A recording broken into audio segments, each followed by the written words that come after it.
communities in Africa, trafficked across the Atlantic, and if they survived the journey, enslaved in the Americas.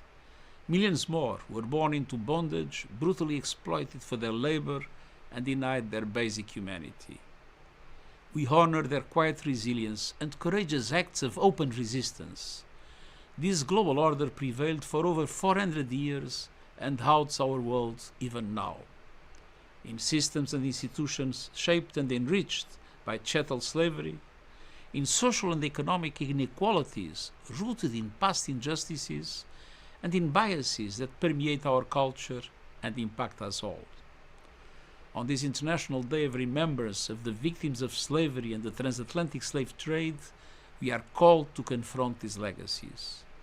By rejecting the false narrative of racial difference and the ugly lie of white supremacy, by dismantling racism online, in the media, in schools, at work, in politics, and within ourselves, and by working for truth, justice, and repair. I welcome the initial steps by some governments to address the consequences.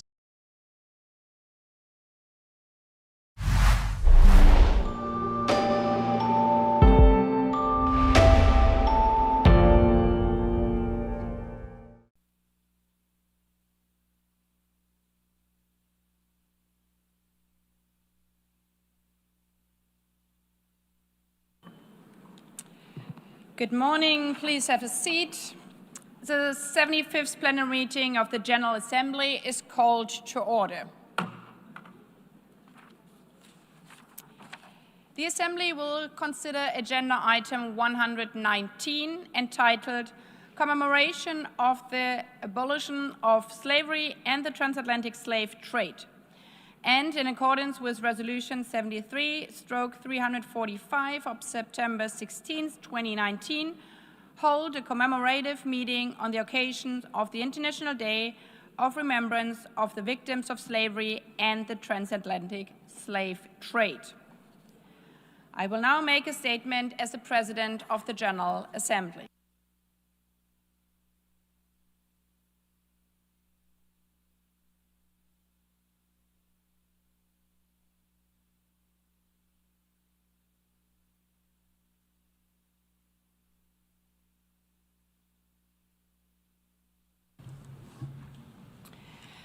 The closeness of the place, so crowded that each has scarcely room to turn himself, almost suffocated us.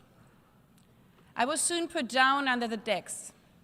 I became so sick and low that I was not able to eat, and I wished for the last friend, death, to relieve me.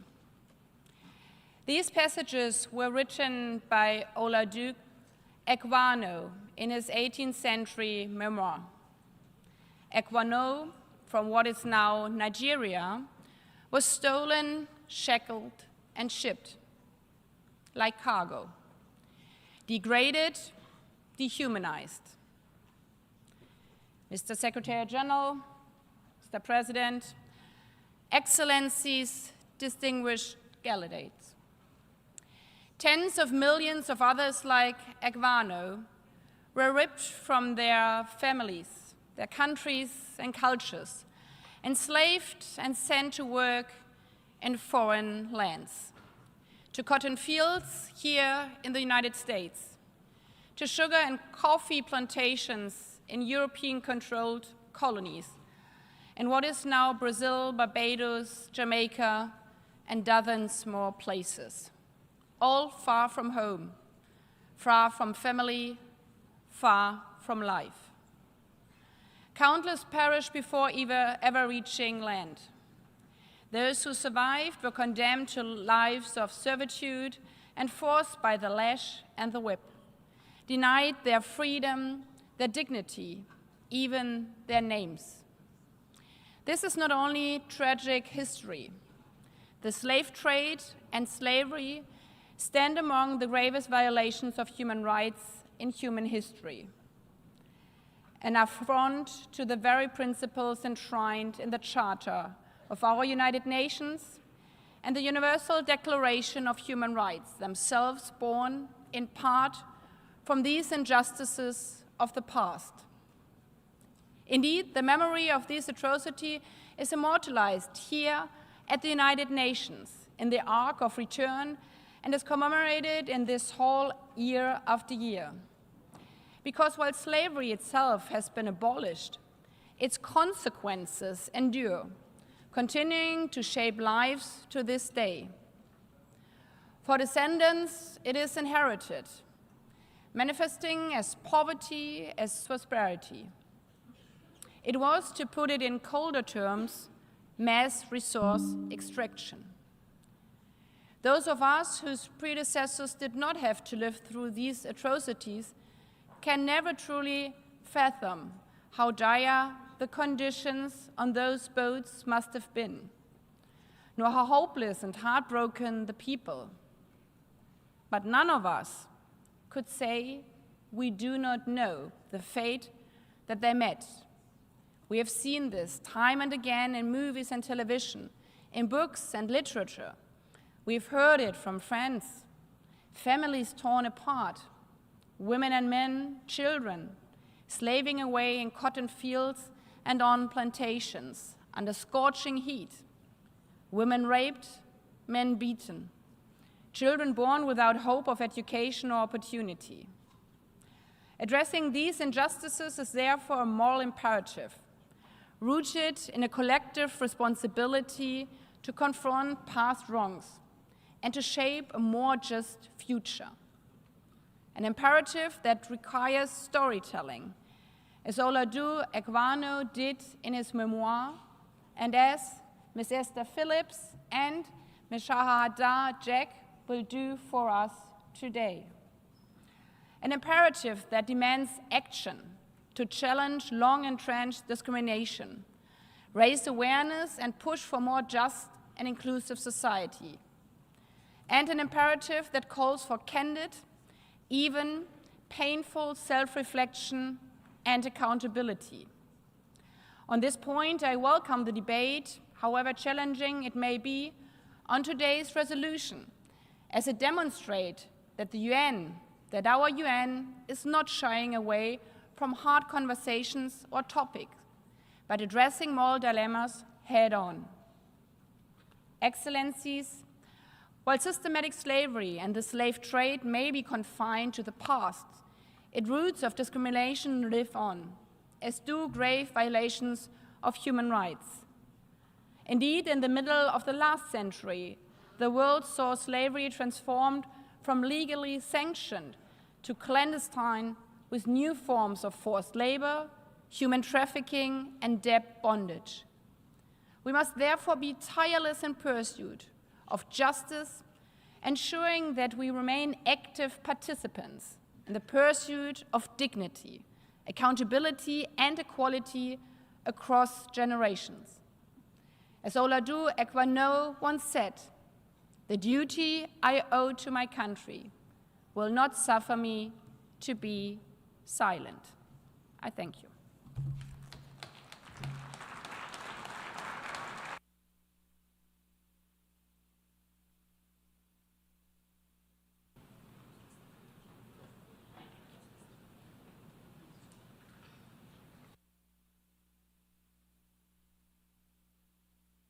Now give the floor to the Secretary General of the United Nations, His Excellency Antonio Guterres.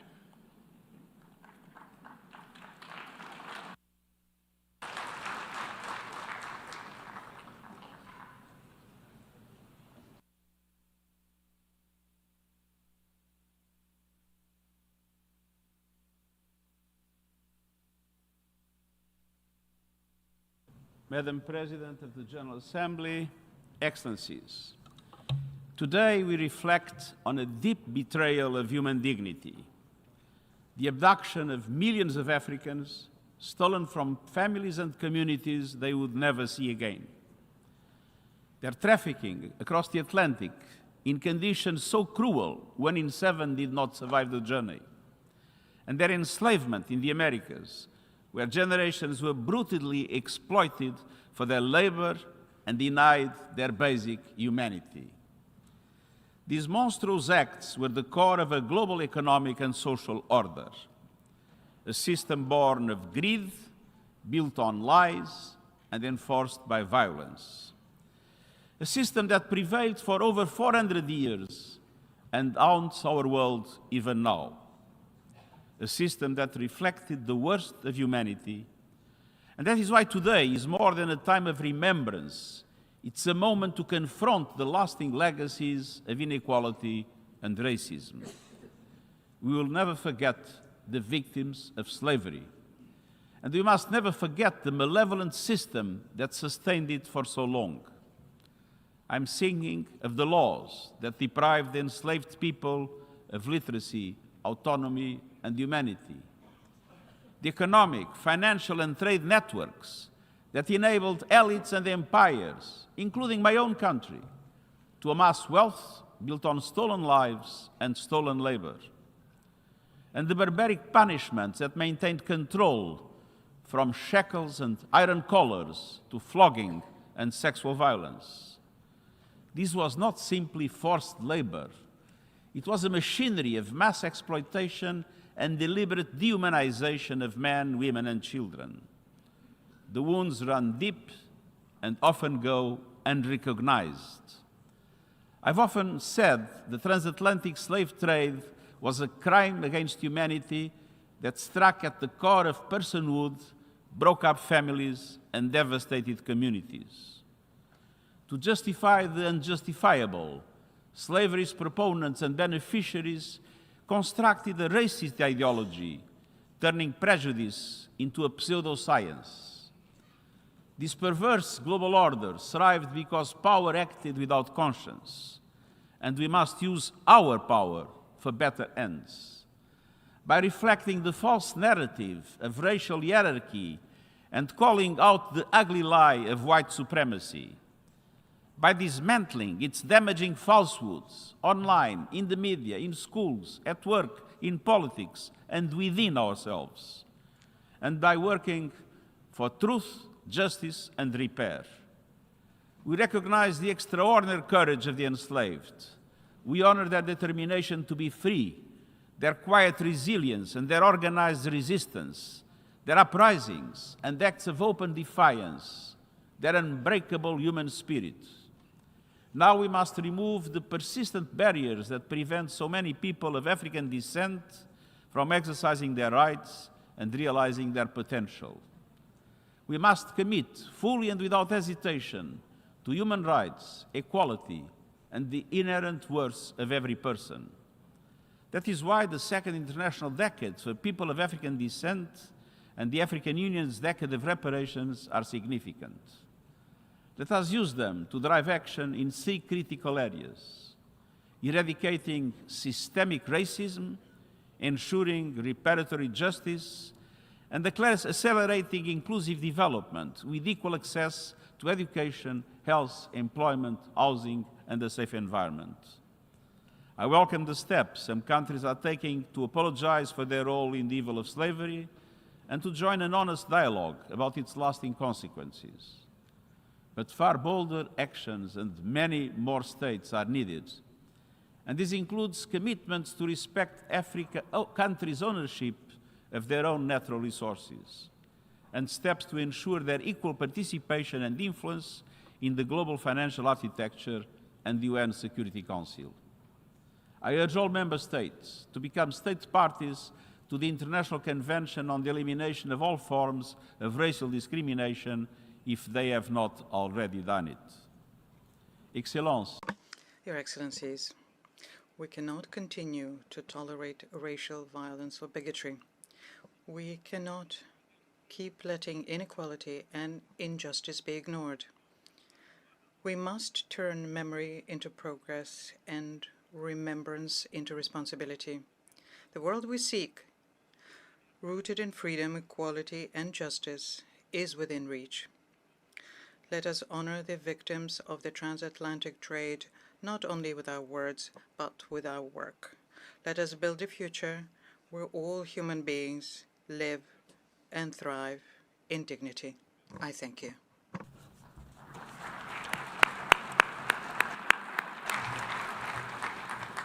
I thank the Secretary General Before proceeding further, and as indicated in my letters dated March 5th and 16th, 2026, I would like to consult members on inviting the following speakers to address the Assembly at this meeting.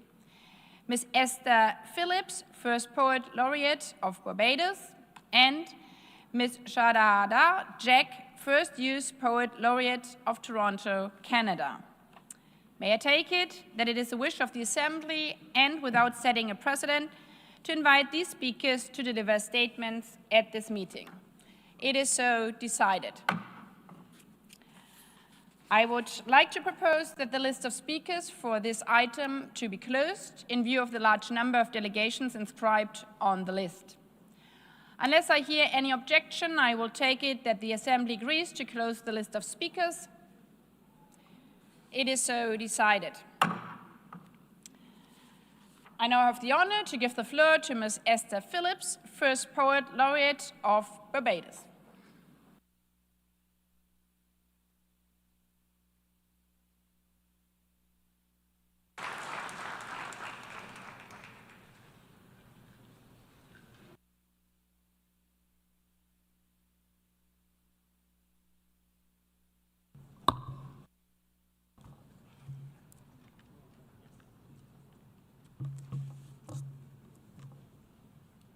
Thank you. Madam President of the General Assembly, Secretary General of the United Nations, Excellencies, ladies and gentlemen, I ask you to imagine a young girl of about 11 years walking in these present times on the site of a sugar plantation and not understanding its historical significance. Meanwhile, her once enslaved ancestors, buried on that same plantation, are speaking among themselves as they observe her. In the following poem, my ancestors gifted me their silence. There are brief pauses. Listen as the ancestors are now speaking into those silences. Shh. Let her walk free, unhindered into the new world. She must not see the crimson of the dawn and think of. Let her see only purple flowers growing in the cut rock and not hear the back breaking. She must remember only the smell of ripe plums and guavas rising from the gully, never the stink of. Let her gaze at the lacy leaves in the cluster of bamboo trees and not see that the branches were cut, stripped, and used for.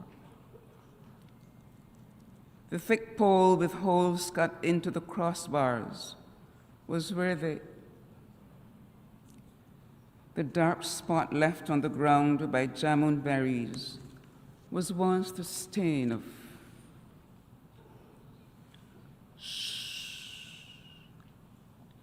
She's walking west of the great house, next to what she knows only as the yard. We were barely her age when Massa summoned us to his quarters. We were not the same when we came back. The children born to us were never ours to love as we wanted. Better they'd never seen the morning light. Better they'd been buried along with their navel strings under this same earth. But this girl, walking, she is one the old wise woman saw when we gathered late in the evenings, speaking over a pot of water so no one could hear us. It was then the old woman whispered her vision that one day,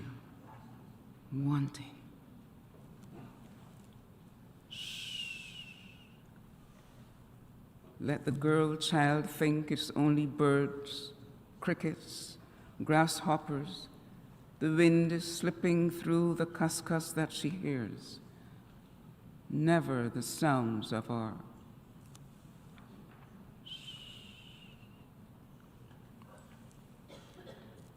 Oh, my ancestors, so late for me to unwrap layer by layer this gift of your silence.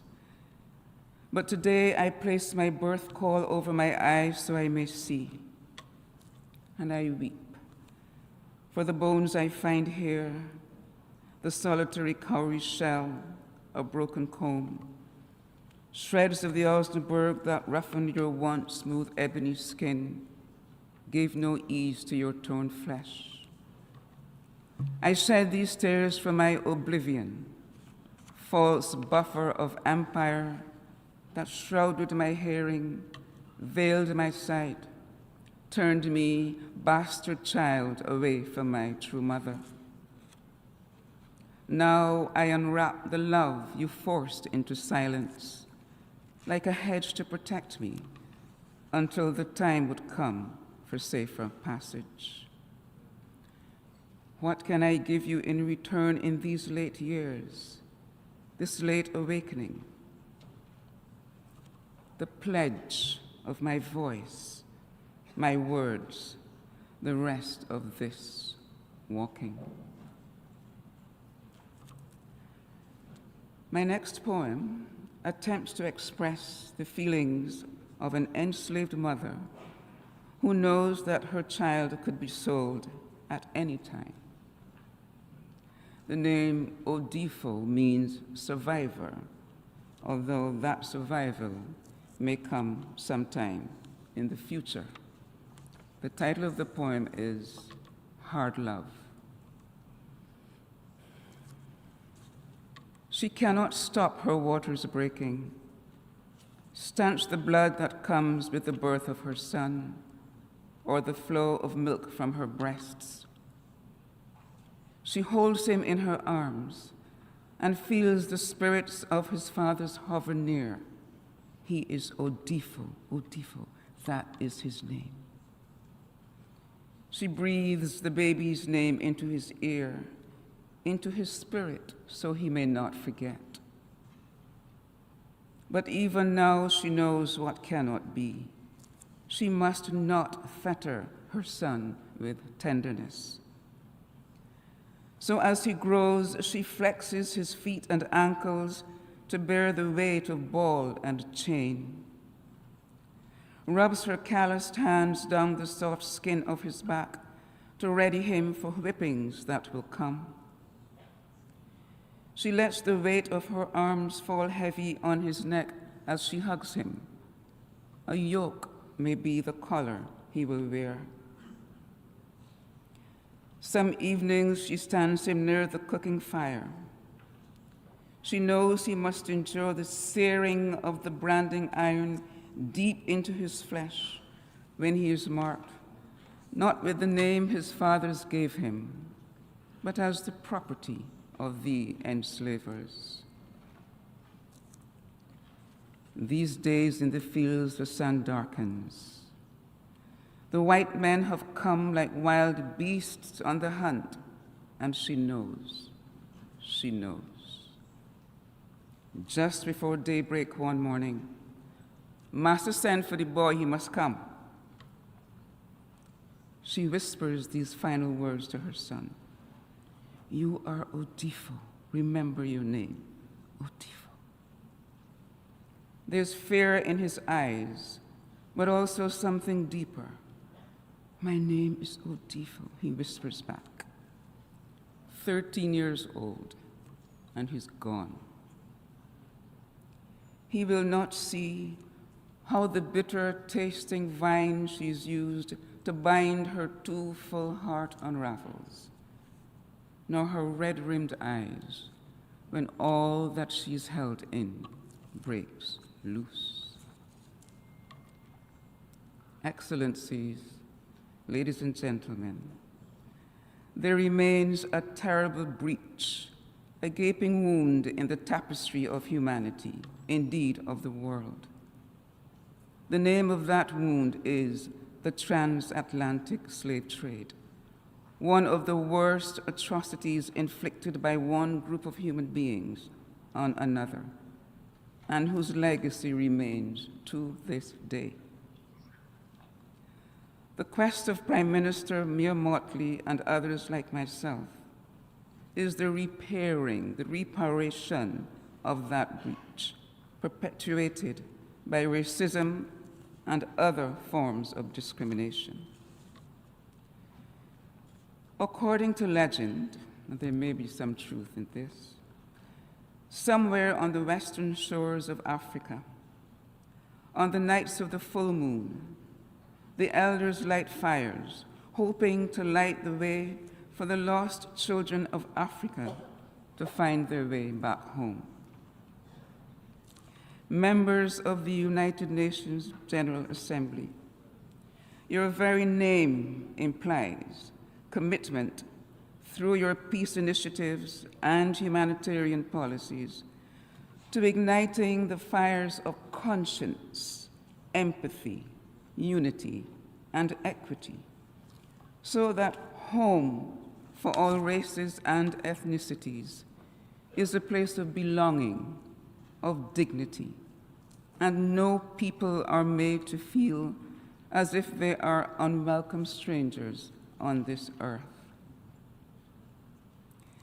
There are spirits of the victims of slavery present in this room at this moment, and they are listening for one word only: justice. Because for them and for the world, there can be no peace without justice, reparatory justice. And that call is answered only when words are turned into action. Question is, what will you do? Thank you.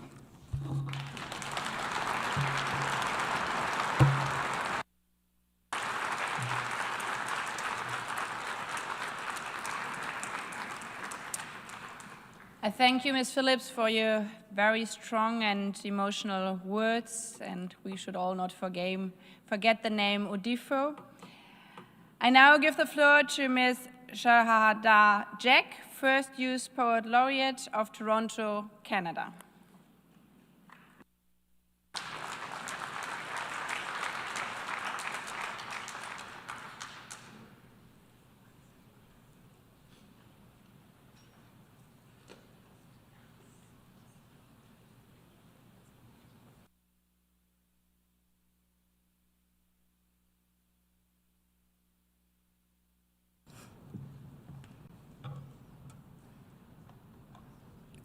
Madam President of the General Assembly, Secretary General, Excellencies, friends, and guests, bonjour, and good morning. I would like to begin by expressing my deep gratitude to President Annalena Baerbock for the invitation and to everyone gathered here today in remembrance, reflection, and responsibility. We are here to honor the lives of those who were taken, those who endured, and those whose stories were never given the chance to be told. The transatlantic slave trade is not just history, it is a living legacy that continues to shape our world, our systems, and our understanding of justice and humanity. My name is Shahada Jack, and as Toronto, Canada's first Youth Poet Laureate, I stand here carrying both memory and possibility. Poetry is a way of reclaiming voice, of speaking back to silence, of honoring truth, and of imagining freedom beyond what was denied.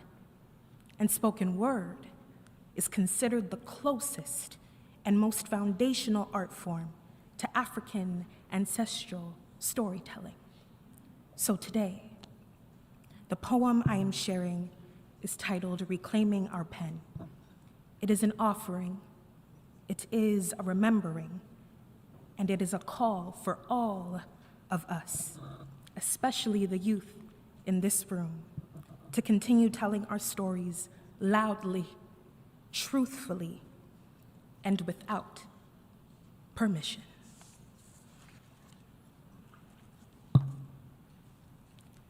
At an early age, my mother taught me that there are pages missing from world history, and they sound like our names, like the names of my grandmother and the women who came before me, women who were the descendants of African slaves, and somehow my blood already knew this to be true.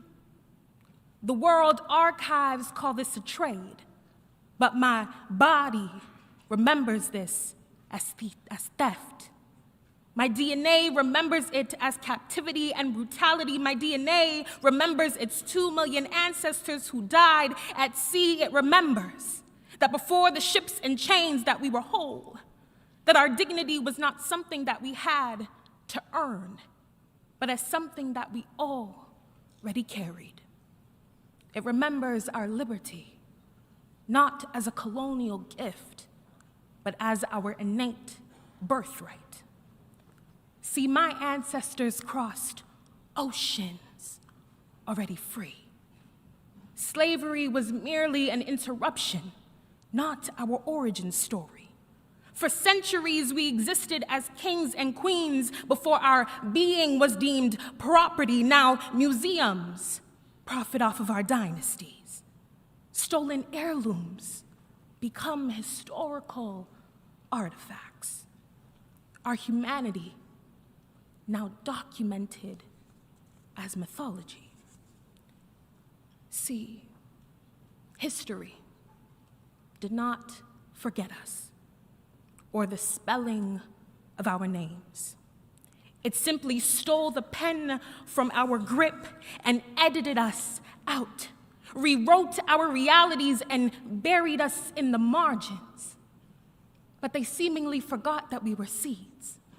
And no matter how many generations of oppressors tried to block the sunlight, our resilience relentlessly bloomed. We labored as resistance, used sacrifice as our weapon, and protested as promise. See what the world calls survival, my ancestors called remembering who they were. Before displacement, there were nations that required no permission to choose who they love, or the garments that they wore, or the language that they spoke. Emancipation was not the merciful start to freedom, but the delayed recognition of a freedom that already existed. So on this day, remembrance becomes an act of reparation, a vow to tell the story, not as it was justified, but as it was lived. Our history is global history, and so is the responsibility to remember and document it truthfully, fully. So look inward and ask yourself, how do you hope to be remembered in this world's history books? What will be your legacy in the fight for justice and equality? The history of slavery remains as a plague on our society. Many of the injustices we fight today are symptoms of its atrocities, but it is not the burden of African descendants to carry. We will no longer be victims, and our dignity will no longer be questioned. We are not product, we are prodigy. Our resilience will be echoed in the remembrance of our ascendants' plight, our shared legacy. See, history will not be our destiny. Hope will continue to be inherited by lineages to come. Young minds will be empowered by the fight of their ancestral line. The youth will become the co-conspirators of a future written for all of us. We will be the ones pushing justice into action, etching into the fabric of time that our pain is our power, but our beauty is our story. reclaiming our pen and writing our forgotten names back into the pages of history. Merci, thank you.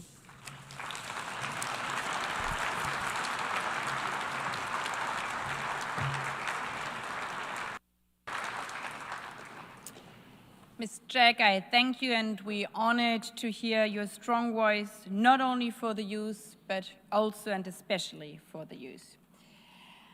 I would like to propose that the list of speakers for this item to be closed in the view of the large numbers of delegations, as we decided already before.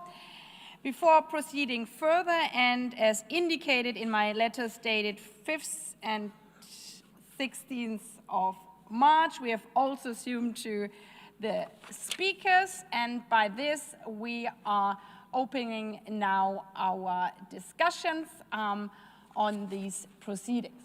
Before proceeding further, I wish to recall my letter on time management and speaking limits circulated to delegations on January 6, 2026.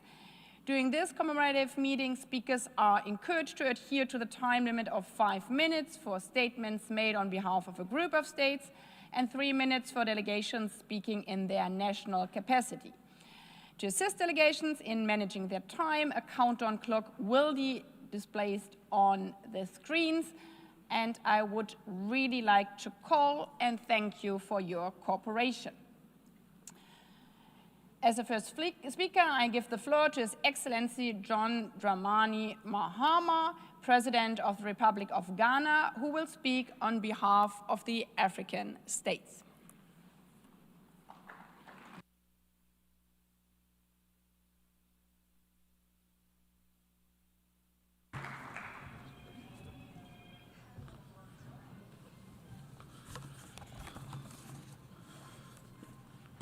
Thank you very much, Madam President.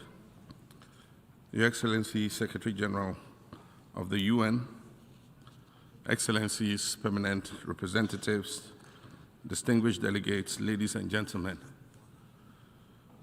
Progress is made in little steps. It is the forward motion towards something better, and changes often come incrementally. Today marks the International Day of Remembrance of the Victims of Slavery and the Transatlantic Slave Trade. It is a day on which we honor the memory of the approximately 13 million African men, women, and children who were enslaved over the course of several centuries. We remember them through articles, oral histories, through broadcast programs, books, music, visits to museums, monuments, and memorials such as the Ark of Return, located right here at the Visitors Plaza of the United Nations headquarters. Through these activities, we do more than remember. We document and educate, we gain greater perspective, we find the delicate balance of learning from history so that we do not repeat it while leaving our pain behind. In doing so, we begin to heal individually within our immediate communities and also within the global community. This day of remembrance did not happen by accident.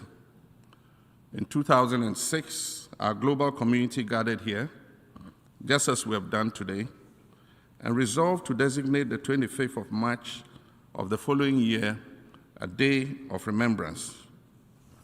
It marked significant progress. Then the following year, in 2007, we decided to make the event an annual one so that the 25th March of every year would be the International Day of Remembrance of the Victims of Slavery and the Transatlantic Slave Trade. That marked an additional step in our forward motion. And so it's indeed fortuitous to be here today, 2 decades later, addressing the General Assembly on behalf of the African Group regarding the draft resolution entitled declaration of the trafficking of enslaved Africans, and racialized chattel enslavement of Africans as the gravest crime against humanity.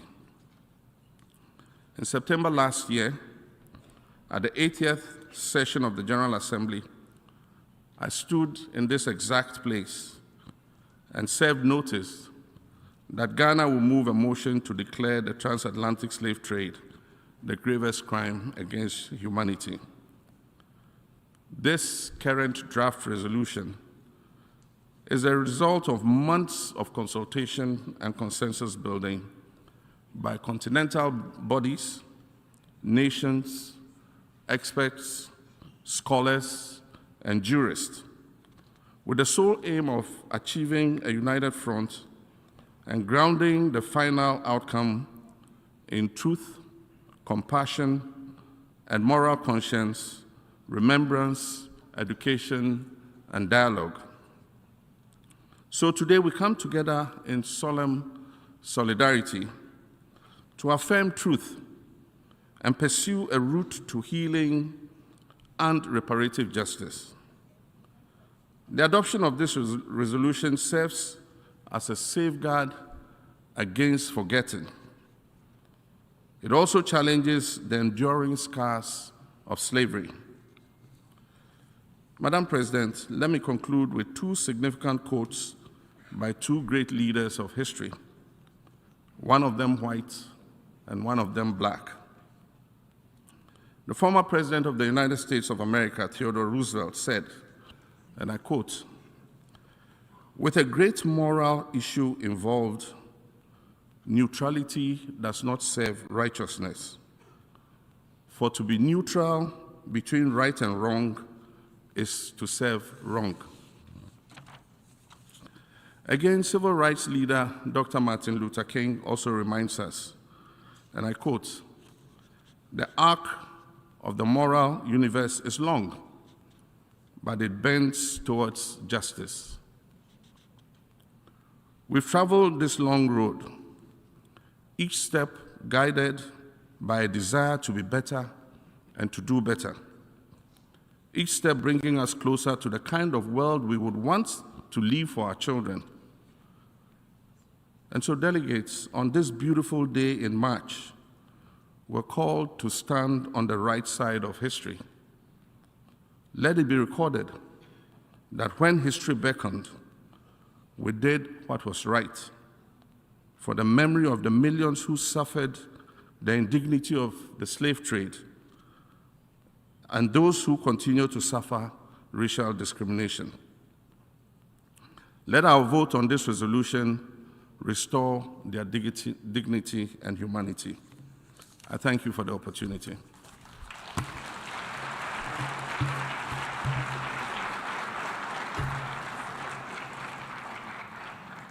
I thank the President of the Republic of Ghana on behalf of the African states. I give the floor to the distinguished representative of Lebanon, who will speak on behalf of the Asia-Pacific states.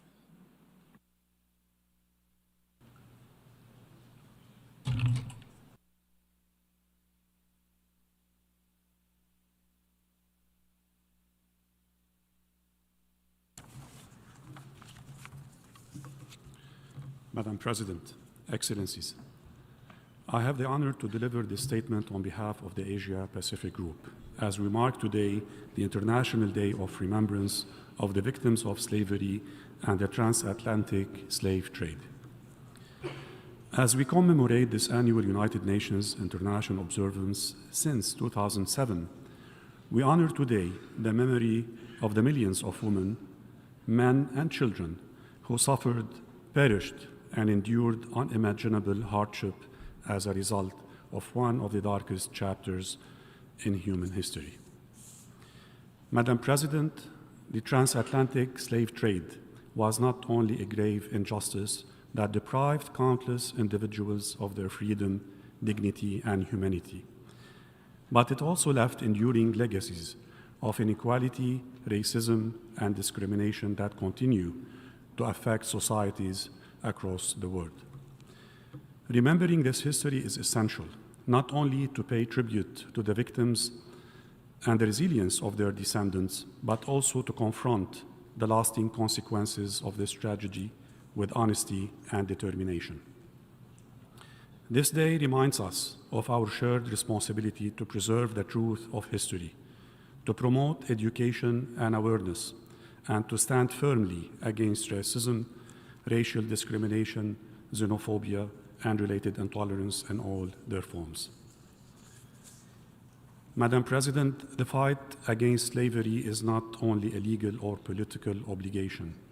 It is a moral imperative. As we pay tribute to the memory of those who suffered from slavery and the transatlantic slave trade, let us reaffirm our collective commitment to justice, human dignity, equality, and the protection of human rights for all. Only through remembrance, reflection, and action can we ensure that such atrocities are never repeated, and that the future generations inherit a world grounded in respect, inclusion, and shared humanity. By working together with determination and solidarity, we can bring an end to this injustice and ensure a future where every individual lives in freedom and dignity. I thank you, Madam President.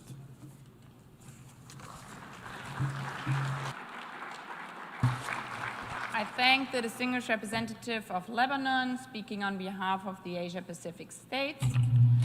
I give the floor to the distinguished representative of Cuba, who will speak on behalf of the Latin American and Caribbean states.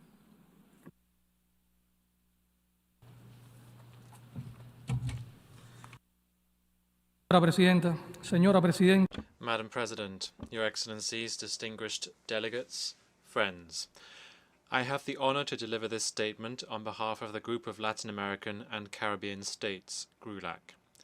We express our deepest appreciation to the President of the General Assembly, Her Excellency Annalena Baerbock, for convening this commemorative plenary meeting, as well as to the Secretary General, His Excellency Antonio Guterres, for his remarks. Today is a day not only to remember, but also to reinforce the value of protecting the international community from the wrongs of the past.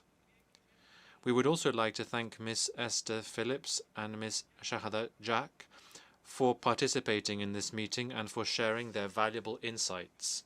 Madam President, we begin by paying our respects to all those African women, men, young persons and children who were brutally and forcibly separated from their loved ones and suffered the horrors of slavery and the transatlantic slave trade, one of the saddest chapters in human history.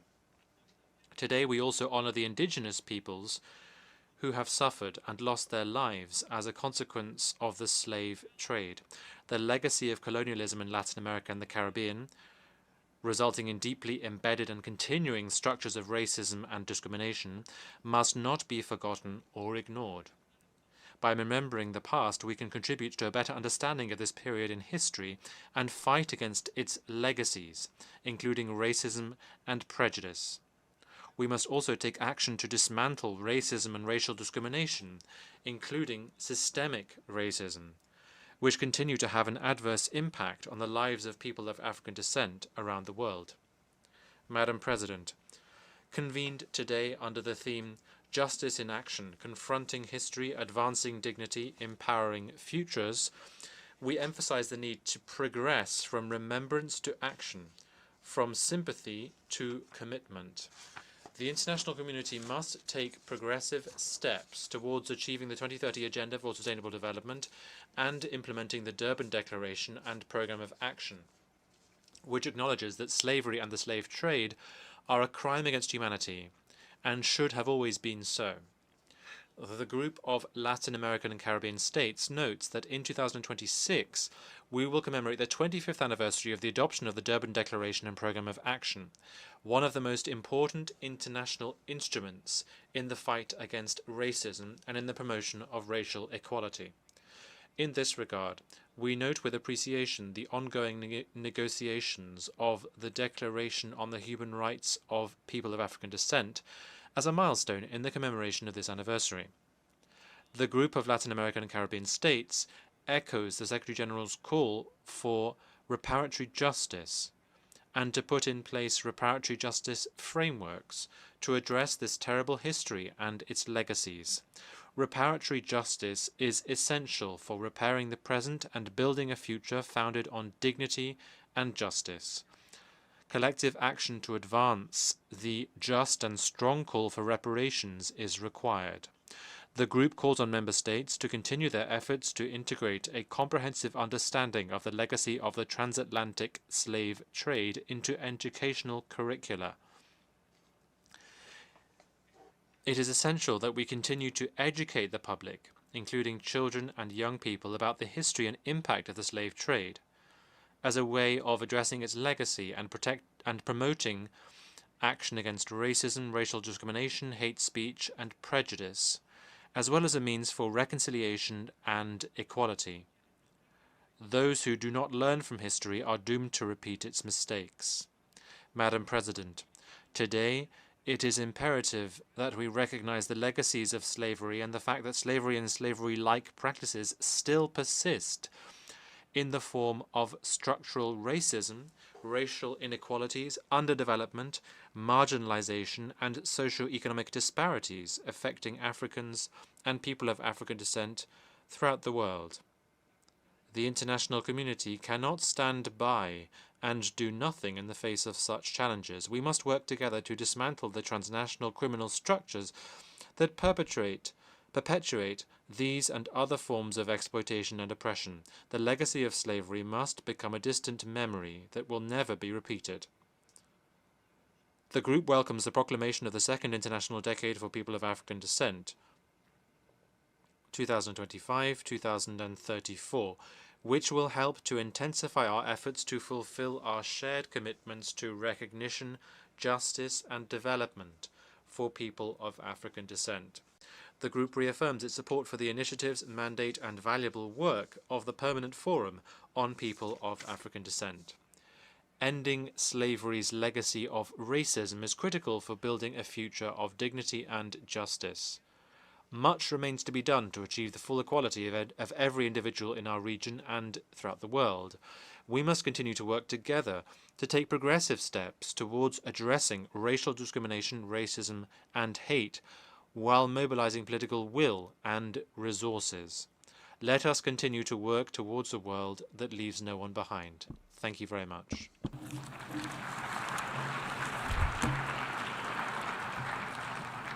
I thank the distinguished representative of Cuba, speaking on behalf of the Latin American and Caribbean states.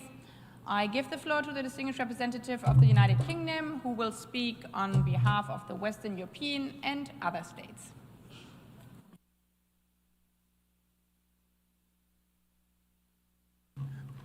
Thank you, Madam President. Excellencies, I have the honor to speak on behalf of members of the Western European and other states group as we mark the International Day of Remembrance of the victims of slavery and the transatlantic slave trade. Today, we remember the millions of women, men, and children who were brutally torn from their homes and pay tribute and respect to their descendants. Slavery and the transatlantic slave trade was abhorrent, an act spanning centuries and causing profound suffering. We welcome this year's theme, Justice in Action, Confronting History, Advancing Dignity, Empowering Futures, as an important lesson for us. We must never forget the history of slavery and the transatlantic slave trade, as well as its devastating consequences and long-lasting impacts. The role of education and the duty of remembrance is crucial in this respect. We must understand history to guide us to make the right choices in the future. And human rights are the cornerstone of that learning, a global commitment to the Universal Declaration of Human Rights and the rights of equality and non-discrimination as a safeguard for future generations. We cannot change history, but we can and should talk about it. it is important that we engage in meaningful dialogue on sustainable development, on education, on health, on climate. To continue to make progress, we must confront the barriers and inequities that persist today.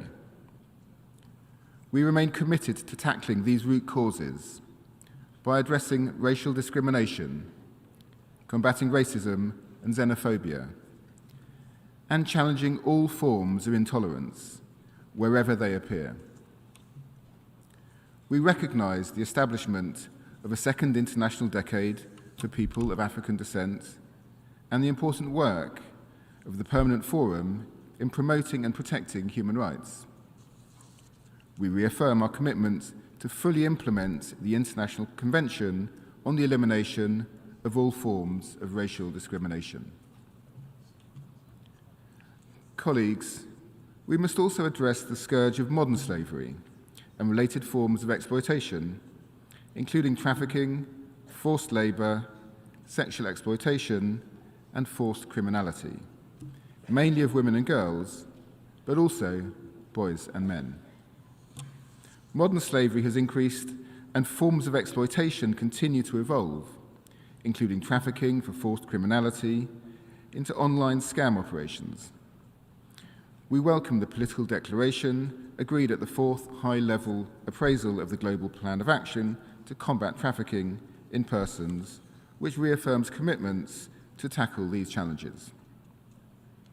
We underscore our commitment to prevention efforts to reduce the vulnerability of those at risk of trafficking and exploitation, and to ensure that victims and survivors are provided with the support they need to begin rebuilding their lives.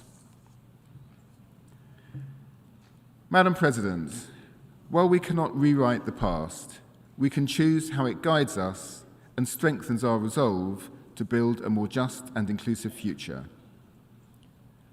Acknowledging the harm endured is a step toward healing and a commitment to ensuring such injustices are neither forgotten nor repeated. I thank you.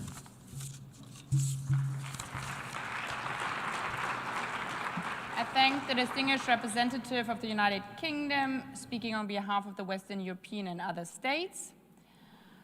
I would like to inform the Assembly, as I said before, that we have received requests from additional member states to speak in this commemorative meeting, yet the speaking list has been closed. As the next speaker, I give the floor to His Excellency Khalilur Rahman, Minister for Foreign Affairs of Bangladesh.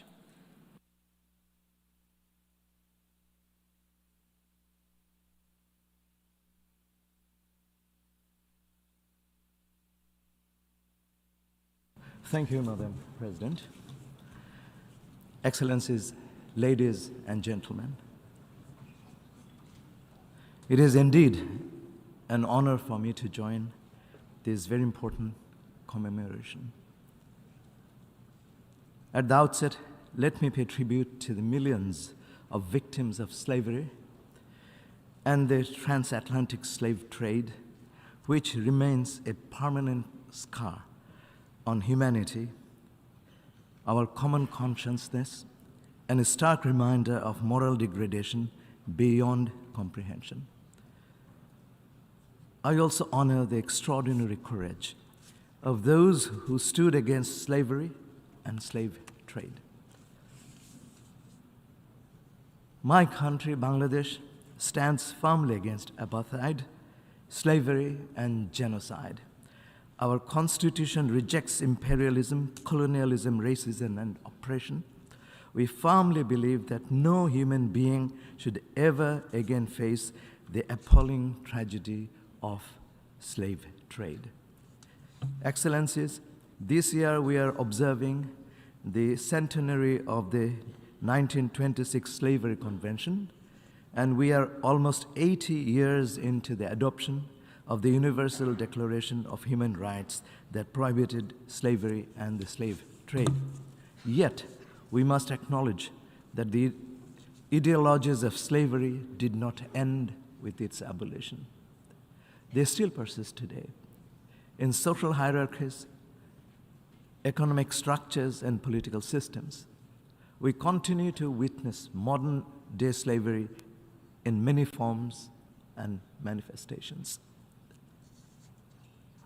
Madam President, acknowledging the historical truth about the transatlantic slave trade and its lasting impacts is essential, but not enough.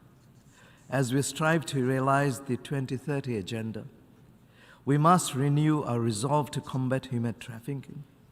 We must take coordinated actions on digital forensics, and we must invest in education and dialogue to build awareness of human and civilizational costs of slavery and slave trade. Madam President, on this solemn day, let us reaffirm our commitment to building a world where slavery and oppression will have no place. I thank you all.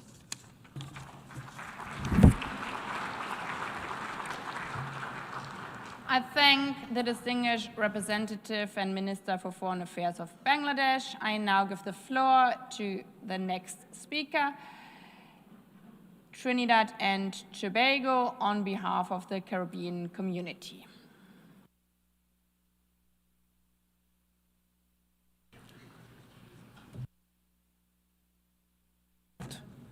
I have the honor to deliver this statement on behalf of the 14 member states of the Caribbean community, CARICOM. We express and thank you as President, and also thank the high-level speakers for their contributions this morning, and further take this opportunity to recognize Ms. Esther Phillips, first Poet Laureate of Barbados, a daughter of our own region. We acknowledge the presence of His Excellency John Dramani Mahama, President of the Republic of Ghana, and we commend the Ghanaian delegation for the General Assembly initiative, which it has led on behalf of the African Union on the trafficking of enslaved Africans and racialized chattel enslavement of Africans. Madam President, today we pay tribute to more than 15 million African men, women, and children who were forcibly captured and trafficked from their homeland across the Atlantic and into the Americas. On arrival in the Americas, they were subjugated to the brutal and horrific system of chattel enslavement by plantation owners and stripped of their dignity and rights for over 400 years. We continue to lament the immense losses engendered by this horrific crime against humanity, including the loss of intangible cultural heritage such as language and religion.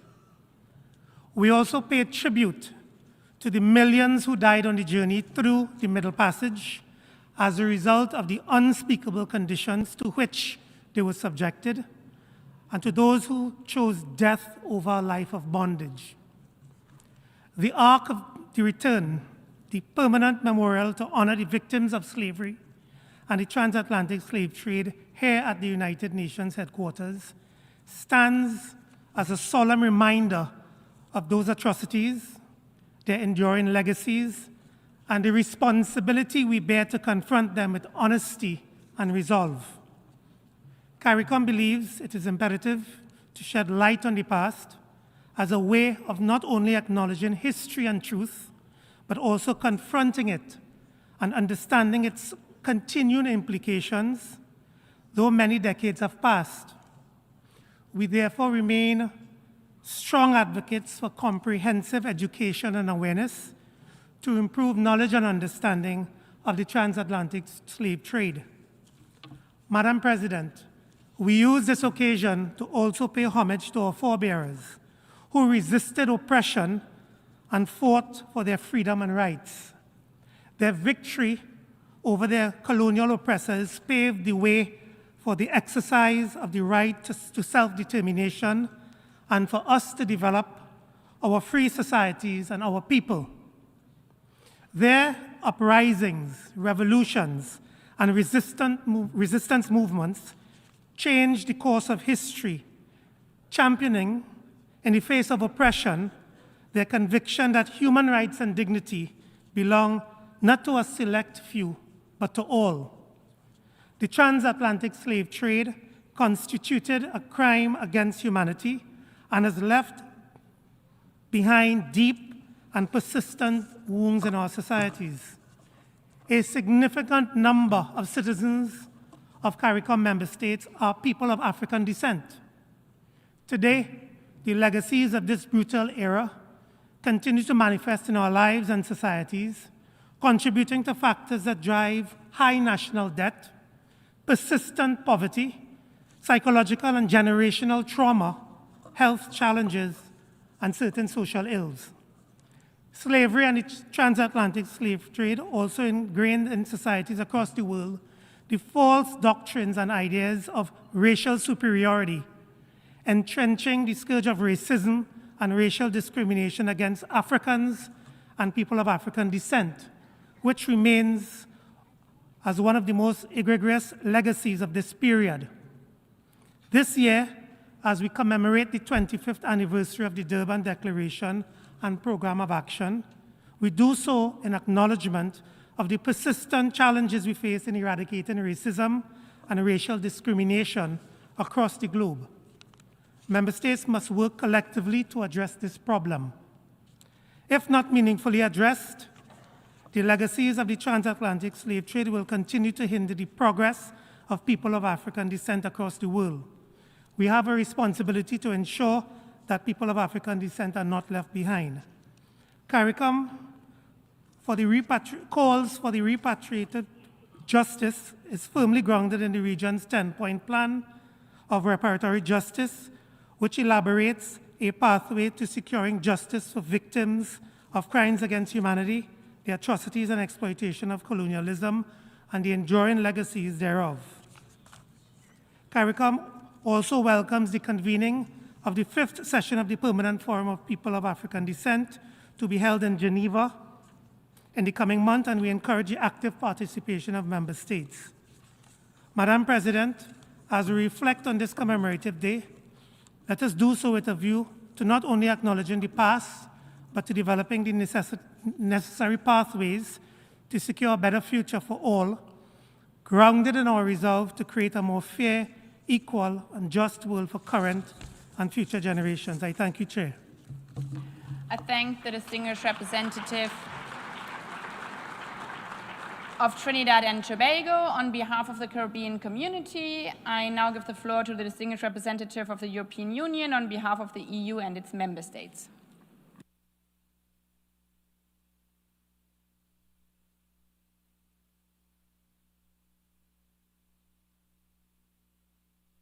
Madam President, Excellencies, ladies and gentlemen, I have the honor to speak on behalf of the European Union and its member states. The candidate countries North Macedonia, Montenegro, Serbia, Albania, Ukraine, the Republic of Moldova, Bosnia and Herzegovina, and Georgia, as well as Armenia, Andorra, and San Marino, align themselves with this statement. Madam President, the transatlantic slave trade remains an unparalleled tragedy, which lasted over 3 centuries and involved unspeakable atrocities affecting millions of Africans. 20 years ago, the General Assembly acknowledged the unprecedented scale and duration of the atrocities of slavery and the slave trade, condemning with the strongest words these human rights violations.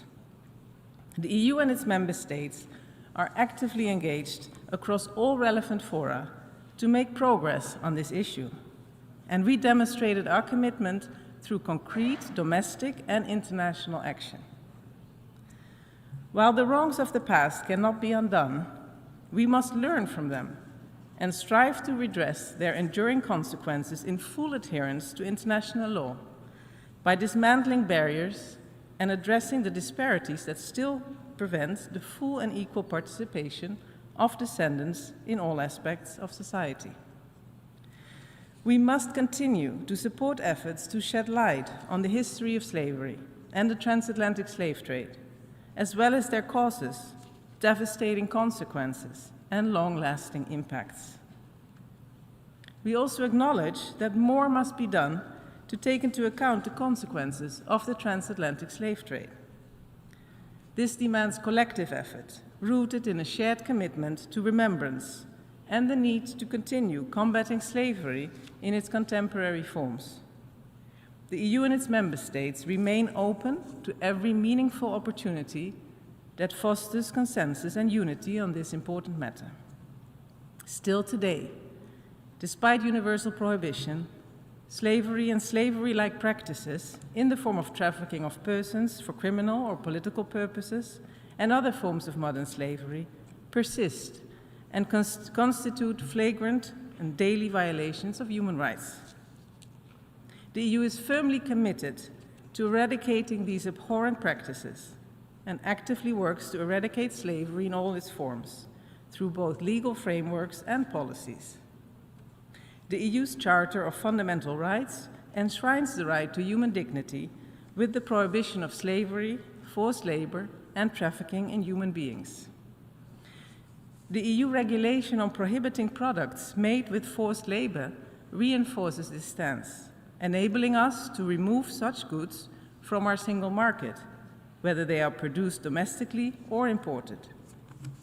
Additionally, we actively support the International Labour Organization's fundamental conventions on forced labor, which are integrated into many of our trade instruments. In parallel, the European Union supports the international fight against racism and racial discrimination in all their forms, and is committed to the full implementation of the International Convention on the Elimination of All Forms of Racial Discrimination. We will continue implementing global initiatives such as the Durban Declaration and Programme of Action, which marks its 25th anniversary this year. And just last week, like every year, the EU convened an anti-racism conference that brought together policymakers, civil society, and independent equality bodies to exchange best practices. Madam President, the European Union and its member states reaffirm their commitment to eliminating all forms of modern slavery and building a just and equal society for all, where dignity and human rights are respected and protected. I thank you. I thank the distinguished representative of the European Union on behalf of the EU and its member states. I now give the floor to the distinguished representative of Burkina Faso on behalf of the Confederation of States Sahel.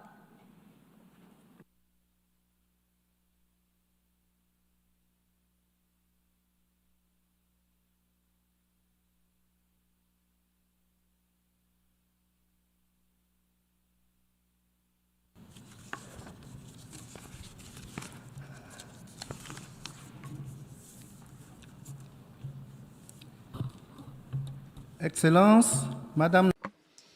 Your Excellency, Madam President of the General Assembly, Your Excellency John Dramani Mahama, President of the Republic of Ghana, Secretary General, ladies and gentlemen, I have the honor to deliver this statement on behalf of the member countries of the Confederation of States of Sahel, namely Mali, Niger, and Burkina Faso.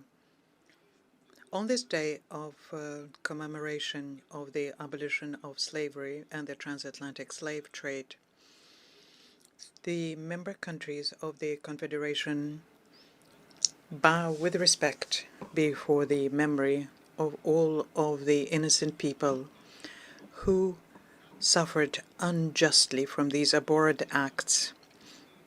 It is deeply regrettable that societies calling themselves civilized deemed it normal at a certain point in their history to systematically reduce other human beings to the status of things, to torture them, to sell them, to deprive them of all dignity, and to deny them their humanity.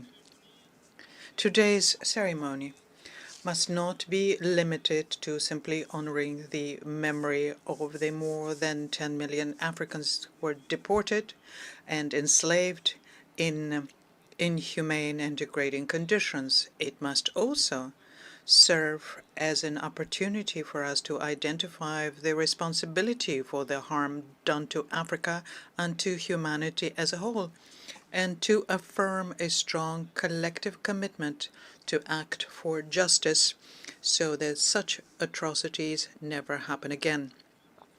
Madam President, on this subject, some states prefer silence and prefer to suffocate the truth about these macabre events. At the time when a series of measures are brought into being to recall and commemorate other human tragedies, sometimes of far lesser magnitude.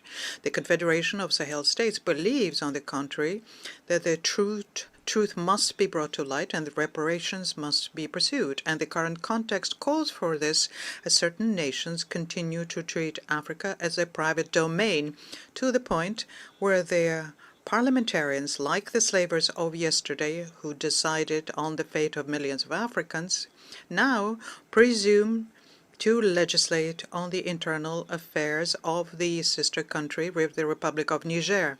The Confederation condemns the pseudo-humanistic and neo-colonialist posture, which reflects a logic of mercantilist and imperialist exploitation of the continent. Indeed, there is a common thread between the slavery and transatlantic trade of the past and the terrorism plaguing the Sahel today, namely the enrichment of colonial and imperial powers on one side and the impoverishment and the fragmentation of Africa on the other. In the past, these powers built their economies by draining Africa of its human labor. Today's African natural resources are being plundered using strategies of terror and endless conflict, and this is done through terrorist mercenaries and other criminal armed groups that are financed and instrumentalized. Madam President, faced with the reflexes of these slave trading and imperialist states that refuse to accept the emancipation of the peoples of the Sahel and of Africa, the Confederation of Sahel States remains committed to supporting any initiative aimed at restoring the dignity of African peoples, including through reparations. We therefore welcome and fully support the initiative of the African Union to adopt a resolution which categorizes slavery and the transatlantic slave trade as the gravest crime against humanity. We also take this opportunity to thank Ghana for so eloquently voicing the continent's position on this question, and we express our deep gratitude to His Excellency John Dramani Mahama, President of Ghana. I thank you.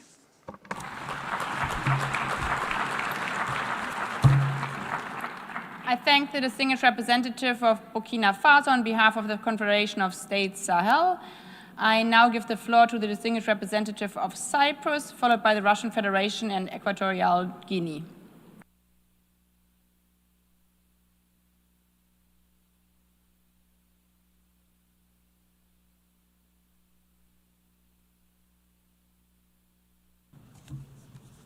Thank you, Madam President, Excellencies, ladies and gentlemen. As we mark the International Day of Remembrance of the victims of slavery in the transatlantic slave trade, Cyprus joins the international community in condemning these crimes against humanity and honoring the memory of the many millions of enslaved Africans who endured untold suffering and injustice during one of humanity's darkest chapters. For the millions of Africans who survived the abhorrent conditions of captivity before their journey and the horrific conditions of the Middle Passage, a life of degrading treatment, servitude, physical and sexual violence awaited. Slavery and the transatlantic slave trade continue to stand as one of the gravest atrocities in human history and a profound violation of human rights, stripping individuals of their freedom and of their humanity. For Cyprus, a country at the crossroads of continents and civilizations, remembrance carries a particular resonance. Our history, too, has been shaped by colonialism, division, displacement, and the denial of fundamental rights. While the transatlantic slave trade belongs to a different historical and geographical context, its legacy of dehumanization, inequality, and injustice is a reminder that respect for human dignity must never be taken for granted. This legacy can also be found in the entrenched systems of discrimination set up during slavery, but whose consequences undeniably persist to this day. Remembering this past is therefore not merely an act of tribute, it is a duty to acknowledge truth, to educate future generations, and to confront the enduring legacies of racism and exclusion wherever they arise. Madam President, on this day, we reaffirm our commitment to upholding the principles that bind us as an international community: respect for human dignity, equality, and justice. We must continue to fight against racism, racial discrimination, xenophobia, and all forms of intolerance, and to promote inclusive societies. Remembrance must go hand in hand with action. By preserving historical memory and strengthening our collective resolve, we can ensure that the suffering endured by millions is neither forgotten nor repeated. Let us honor the victims of slavery and the transatlantic slave trade, not just with words, but with a renewed commitment to building a future where the rights and dignity of every person are fully protected and respected. I thank you. I thank the distinguished representative of Cyprus. I now give the floor to the distinguished representative of the Russian Federation.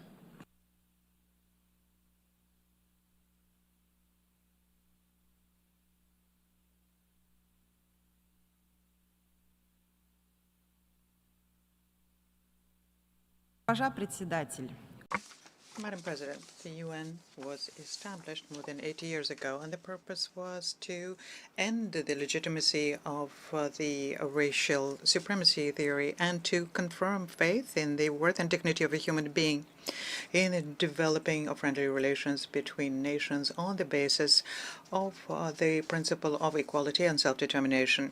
We should not forget that during the horrible era of colonialism, what was the norm was a merciless exploitation of people from Africa, treating them as chattel.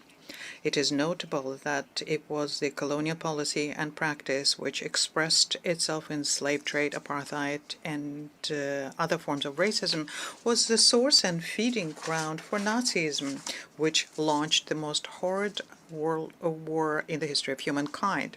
The scope of slave trade, including the transatlantic slave trade, were so huge that it's very difficult to take them in and assess. The same applies to the burden which the era of colonial conquest placed on the development of the African continent.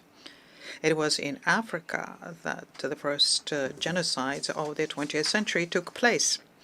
Nonetheless, the subjugators to date have not apologized to these people who suffered, much less pay their material compensation for inflicting intergenerational trauma.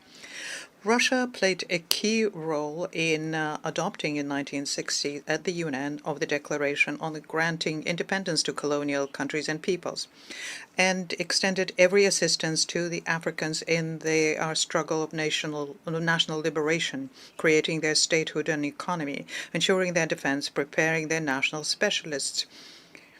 We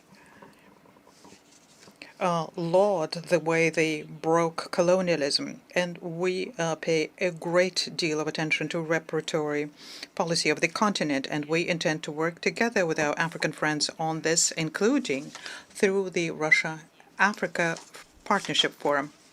The issues of eradicating colonialism and neocolonialism were at the core of the discussions that took place during the second Russia-Africa Ministerial Conference in Cairo in December last.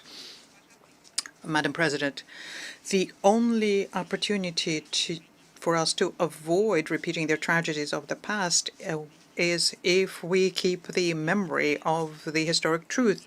And that is why efforts to fight the falsification of history is one of the key areas of Russian foreign policy.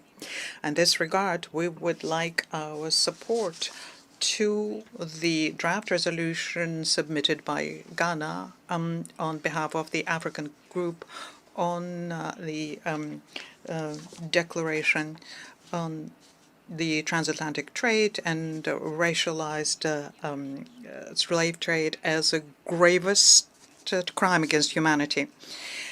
We also support the decisions it made in February at the African Union Assembly aimed at declaring slavery, deportation, colonization, and crimes against humanity and genocide against Africa. Colleagues, the International Day of Remembrance of the Victims of Slavery and the Transatlantic Slave Trade is an opportunity for us to remember the fate of those who paid with their lives for the well-being and prosperity of colonial states. But our common efforts for historic justice should not boil down to just one date commemoration. They should be conducted permanently. We're convinced that the document for adoption today would be a milestone in this path and will contribute significantly to the strengthening of the international legal regime of fighting the ramifications of colonialism, racism, and racial discrimination. I thank you for your attention. I thank the distinguished representative of the Russian Federation. I now give the floor to the distinguished representative of Equatorial Guinea.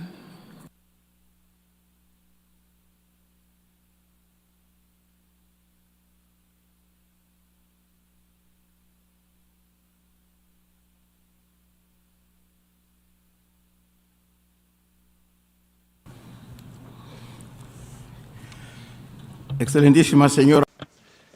Your Excellency, Madam Annalena Baerbock, President of the 80th Session of the General Assembly. Secretary General, Your Excellencies, ladies and gentlemen. My statement will align itself with the statement delivered by His Excellency the President of the Republic of Ghana on behalf of Africa. Your Excellencies,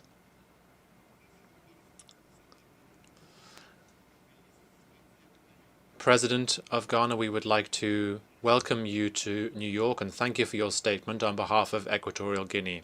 We would like to express to you our recognition for being here with us today at the General Assembly as we commemorate this important event, the commemoration of the International Day of Victims of Slavery and the Transatlantic Slave Trade. President, your presence here shows how important this event is for Africa, and it bears witness to the tireless efforts that Your Excellency has been making to ensure that the international community and this General Assembly can finally acknowledge this issue and adopt a declaration on the matter of slavery and the transatlantic slave trade, and say that it is the most serious crime against humanity. Indeed, President, according to UNESCO, between 15 and 20 million Africans were kidnapped and transported against their will from Africa towards North, Central and South America for some 400 years. Many died during their voyage. This widespread deportation effort and the subsequent effects has been considered to be one of the most heinous violations of human rights in the history of humanity. In adopting this declaration and through the relevant resolution, it will now be considered to be the most serious crime against humanity.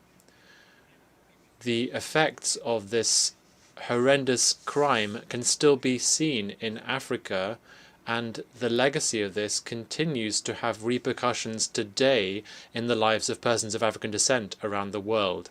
Madam President, recognizing the past and building a future of dignity and justice, the theme for this commemoration should lead us to take stock and to think about the sad, shameful legacy that was inflicted upon Africans. Those humans who were subjected to these crimes had little choice. Their only desire was not to die. On this day of commemoration, the Republic of Equatorial Guinea pays tribute to the some 5 million black women and men who were lost in the context of slavery. We pay tribute to all of those valiant fighters from many countries, Jamaica, Haiti, Peru, and the entire diaspora who were affected by these heinous crimes. Madam President, I would like to pay tribute to all of those who were able to build a memorial to honor the memory of those who perished in the context of the transatlantic slave trade, to honor all of those who paid with their lives. The President of Equatorial Guinea has also made a significant contribution to these memorial efforts. I conclude this statement, Madam President, by saying that we are all part of one family, one large family, which is the family of humanity. Within this family, there can be no place for discriminatory treatment against anyone.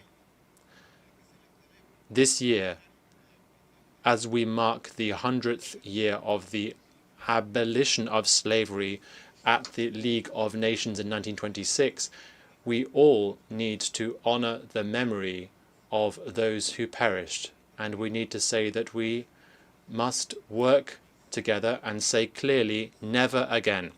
Never again can we tolerate this kind of discrimination. We are all part of the same family of humanity. I thank you. I thank the distinguished representative of Equatorial Guinea. I now give the floor to the distinguished representative of Vietnam.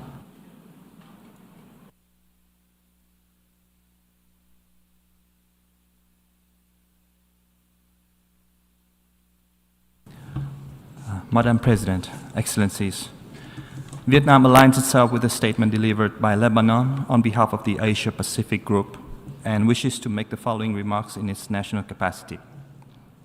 Today, we honor the memory of the millions of victims of slavery and the transatlantic slave trade, one of the darkest chapters in human history. This history is marked not only by immense suffering and injustice, but also by enduring consequences that continue to resonate in various forms across societies today. We stand in solidarity with Africans and people of African descent who continue to bear the lasting impacts of this tragic legacy. In Vietnam, earlier chapters of our own history were also marked by profound suffering, loss, and the denial of fundamental rights under brutal colonialism. While each nation's experience is unique, many of us share a common understanding of the importance of preserving historical memory and upholding human dignity. As former United Nations Secretary General Kofi Annan once reminded us, I quote, "We may have different religions, different languages, different colored skin, but we all belong to one human race." End of quote. This simple yet powerful truth calls upon us to act with empathy, solidarity, and a shared sense of responsibility. To truly honor the past, we must confront it with honesty, humility, learn from it, and translate remembrance into meaningful action. Justice is not only about reckoning with history, it is about the choices we make today. To that end, we must uphold international human rights framework, including the Universal Declaration of Human Rights and the International Convention on the Elimination of All Forms of Racial Discrimination. We must also invest in education, promote dialogue and cooperation, and address the lasting consequences of slavery and the slave trade, including through resolute efforts to combat racism and discrimination in all its forms. Honoring the past must guide us towards a more just and inclusive future for all, where dignity is protected, equality is realized, and such tragedies are never repeated. I thank you.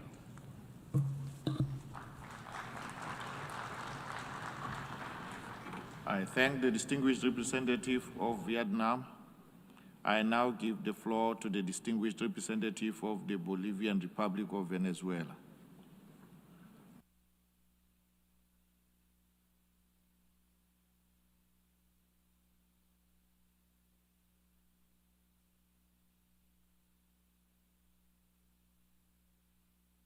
Gracias, señor presidente. Thank you, President. The Bolivarian Republic of Venezuela welcomes the statements of those who took part in the opening segment of this meeting. We also welcome the participation of His Excellency John Dramani Mahama, President of the Republic of Ghana, at this meeting. We would also like to pay tribute to the memory of all of the victims of slavery and the transatlantic slave trade, including their descendants. Today we need to recognize the suffering of the millions of people who were forcibly removed from their lands and taken away from their families and subjected to inhumane treatment. We also need to acknowledge, in this context, the resistance, dignity, and the struggle of those in the midst of such barbarism who defended their humanity and handed down an example of strength and resilience. The commemoration of this International Day also reminds us that racism, racial discrimination, xenophobia, and related forms of intolerance are not relics of the past, which have not been fully overcome today. President, for our country, remembering this historic crime is not just an exercise of memory. It is first and foremost a moral and political duty. Nationally, Venezuela has promoted initiatives such as the establishment of a presidential commission for historic truth, justice, and reparation on the issue of colonial domination and its consequences.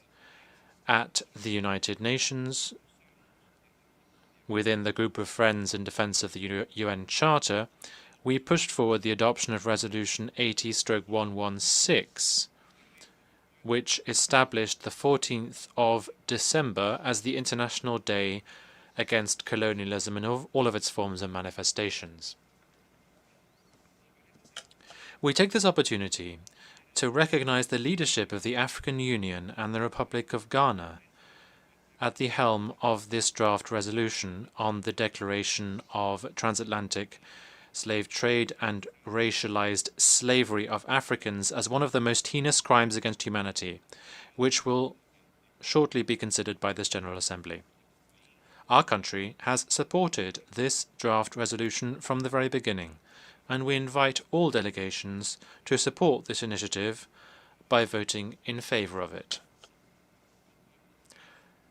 We conclude by stressing that will only be genuine justice served when there is truth, reparation, dignity for the peoples affected, and a strong determination to eradicate all contemporary forms of colonialism, racism, and exclusion.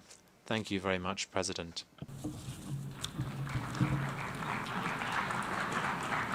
I thank the distinguished representative of the Bolivarian Republic of Venezuela. I now give the floor to the distinguished representative of France.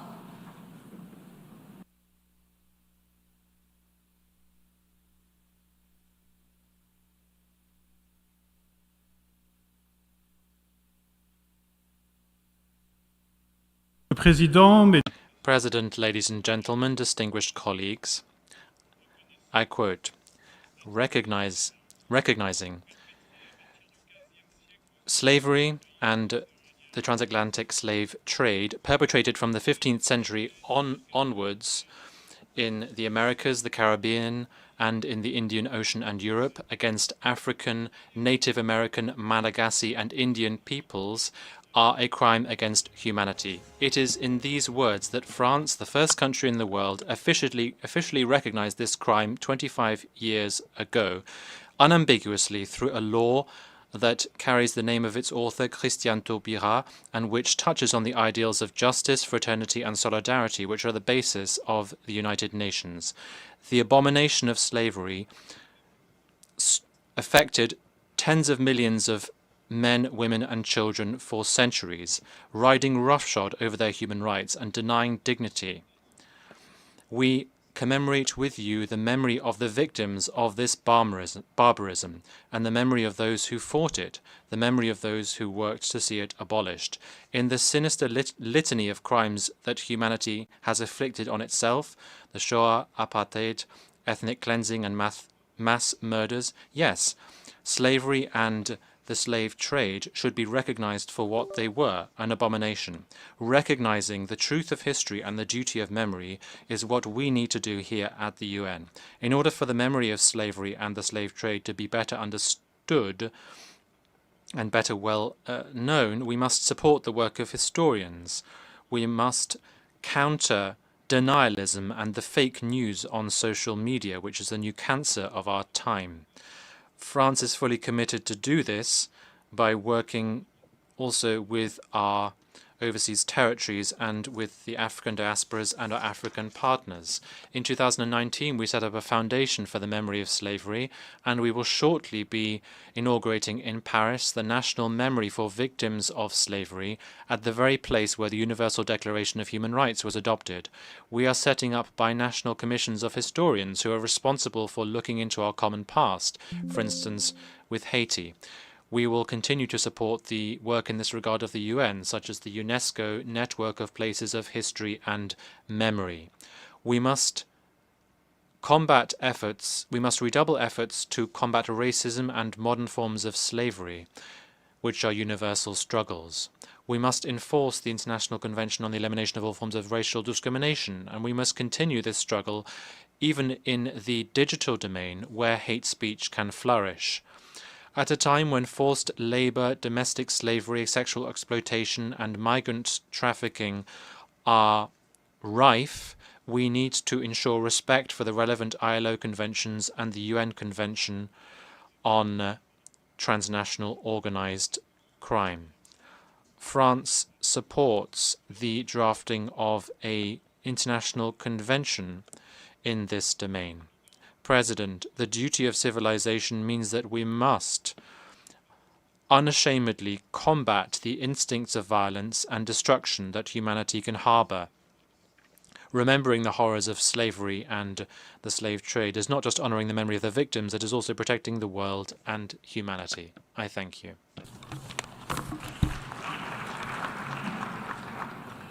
I thank the distinguished representative of France. I give the floor to the distinguished representative of Ethiopia.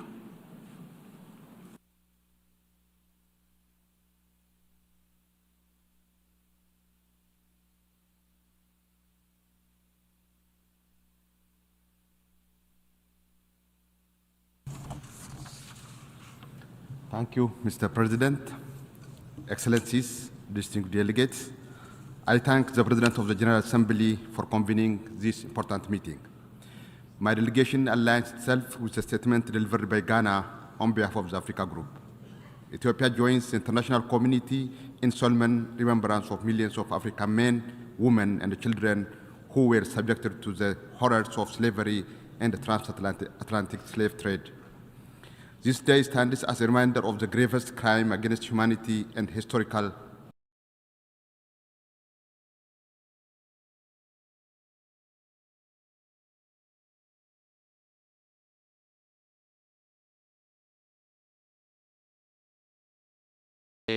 ethnic cleansing and mass murders. Yes, slavery and the slave trade should be recognized for what they were.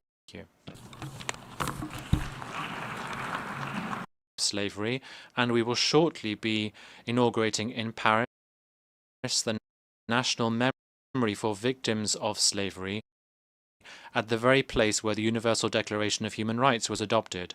We are setting up binational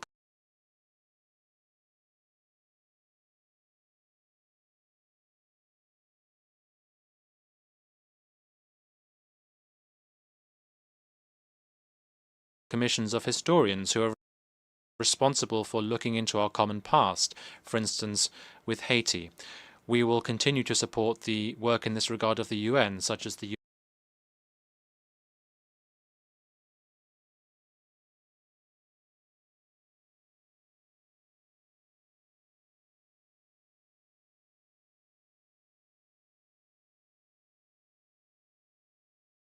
UNESCO network of places of history and of the trafficking of enslaved Africans and the racialized chattel enslavement of Africans as the gravest crime against humanity. In conclusion, we pay tribute to the victims of slavery and the transatlantic slave trade, and also to those courageous abolitionists who fought to stop such atrocities.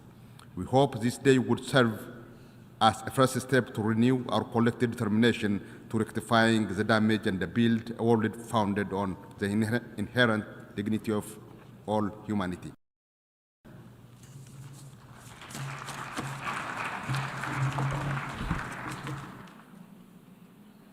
I thank the distinguished representative of Ethiopia. I now give the floor to the distinguished representative of Guinea.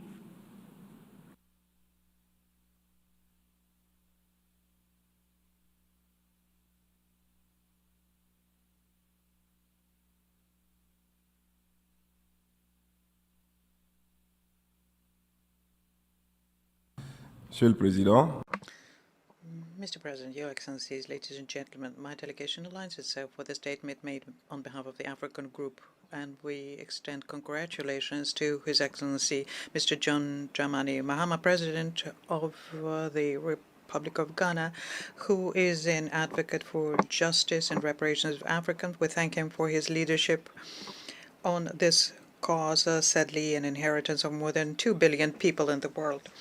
Enslavement and the transatlantic trade is a dark chapter of our common history, and this has spread to several continents and continues to date to deeply affect our societies.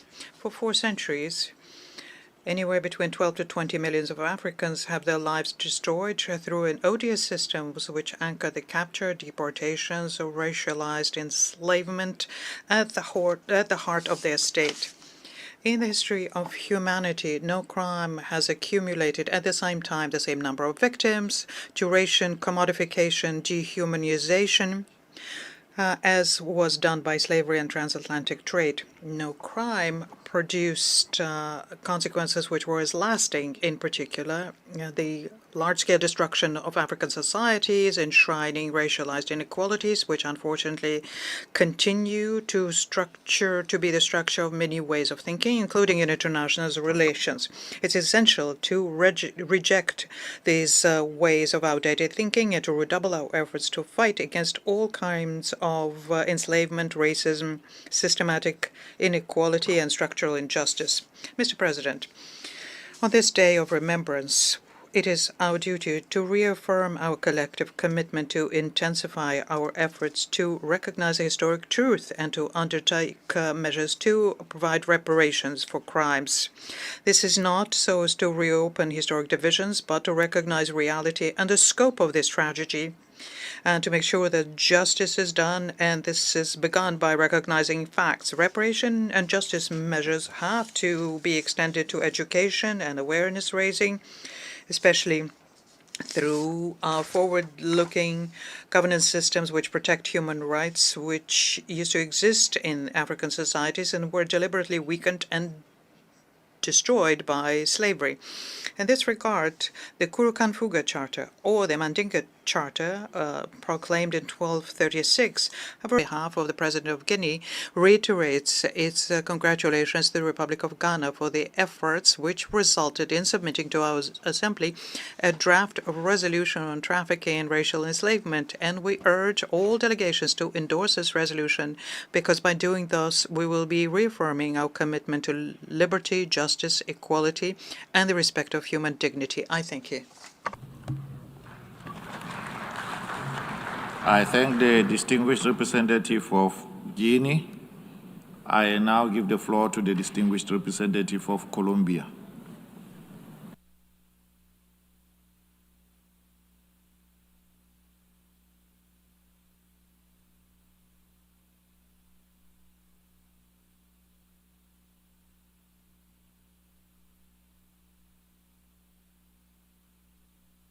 Señora Presidenta. President, Colombia thanks you for convening this plenary session commemorating the International Day to commemorate the victims of slavery and the transatlantic slave trade.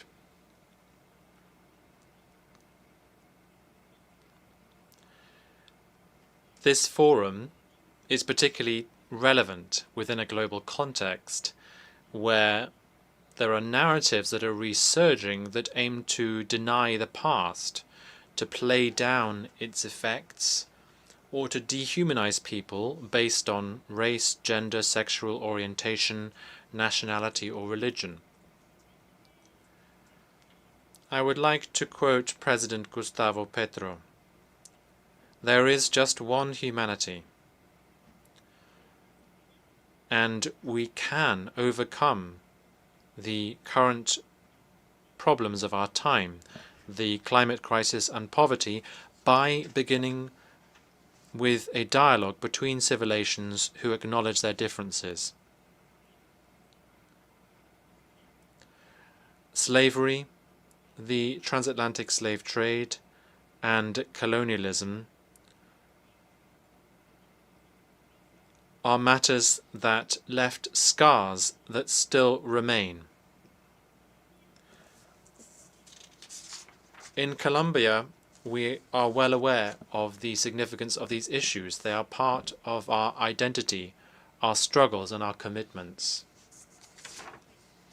Indeed, confronting history means that we must assess the past honestly to identify discriminatory structures that still persist, and we need to work together to dismantle them. In this regard, Colombia welcomes the declaration that Ghana has proposed, and we decided to support it as an expression of our commitment to historic justice and to ensure that persons of African descent can fully claim their rights. In order to advance with dignity, we need to acknowledge the ways and forms of exclusion that particularly affected indigenous peoples and persons of African descent, migrants, women, and other historically marginalized people. Recognizing these realities is an essential step to move towards public policies and international frameworks that can promote dignity, meaningful equality, and justice for everyone. In addition, empowering futures means that we need to beef up multilateral mechanisms and cooperation mechanisms to close the gaps and also to rethink how we relate with each other as regions and as peoples.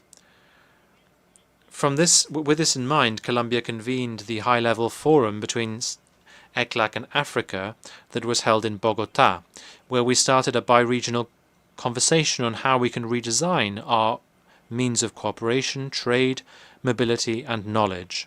That meeting showed that in spite of our differences, we are just one humanity, and our regions can build joint solutions to achieve sustainable development, historic justice, digital equality, health, the energy transition, and can strengthen our institutions. Thank you very much. I thank the distinguished representative of Colombia. I now give the floor to the distinguished representative of Haiti.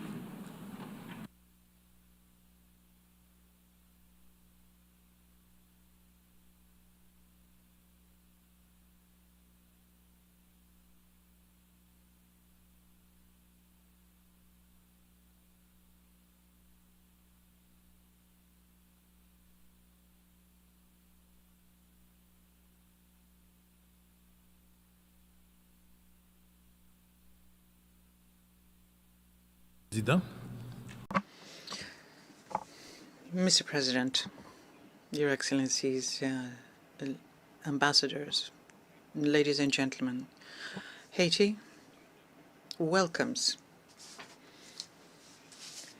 the holding of this commemorative meeting on the abolition of slavery and the transatlantic slave trade.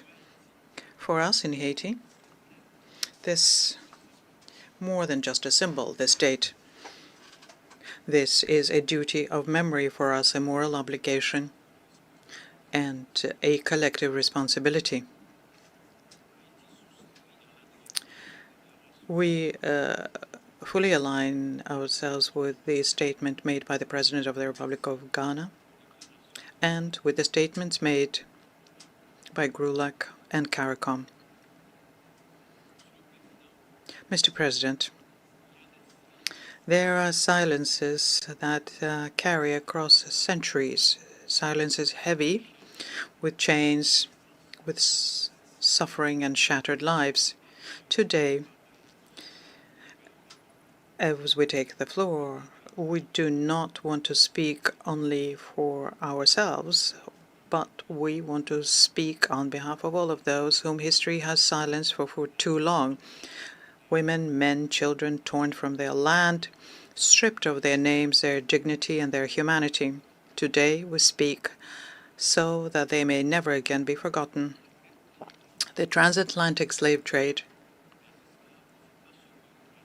was not merely a tragedy. It was an organized enterprise of dehumanization. For more than 4 centuries, millions of Africans were reduced to the status of merchandise. Bodies were chained, lives were just numbers, existences were denied, and yet, even in deepest darkness, human dignity never disappeared. And Haiti is a living proof of this. Over 220 years ago, women and men, those who were said to have no voice, no rights, and no future, defied the world order. Not just to break their chains, they broke an idea, the idea according to which some human beings were born to rule and others to be ruled and dominated. And they affirmed at the cost of their blood a simple and universal truth, namely that human dignity has no color.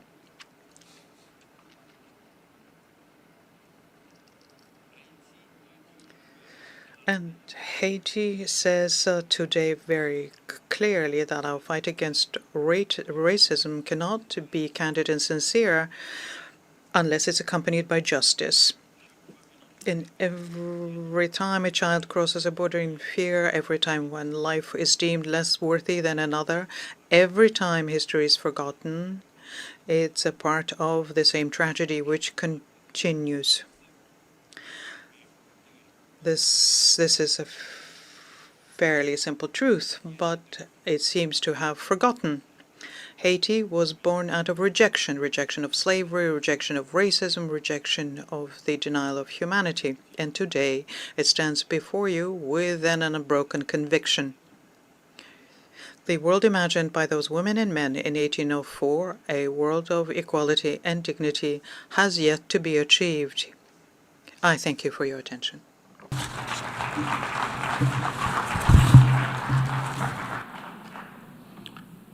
I thank the distinguished representative of Haiti.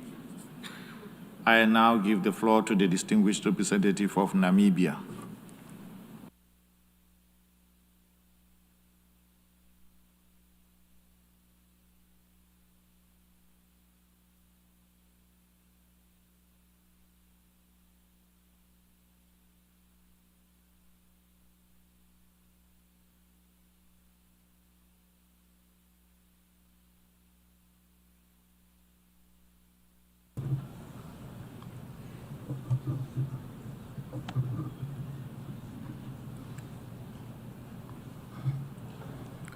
Mr. President, my delegation welcomes the convening of this commemorative meeting of the General Assembly to mark the International Day of Remembrance of the victims of slavery and transatlantic slave trade.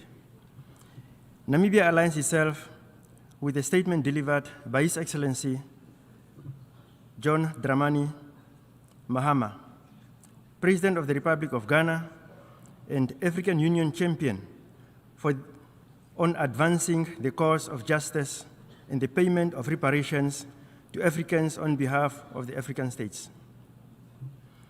My delegation wishes to recognize with appreciation the participation of Ms. Esther Phillips, First Poet Laureate of Barbados, and Ms. Shahada Jek, first Youth Poet Laureate of Toronto, Canada, in this commemorative meeting. Your insightful and moving words added a significant value to our discussion, and we are grateful for your contributions.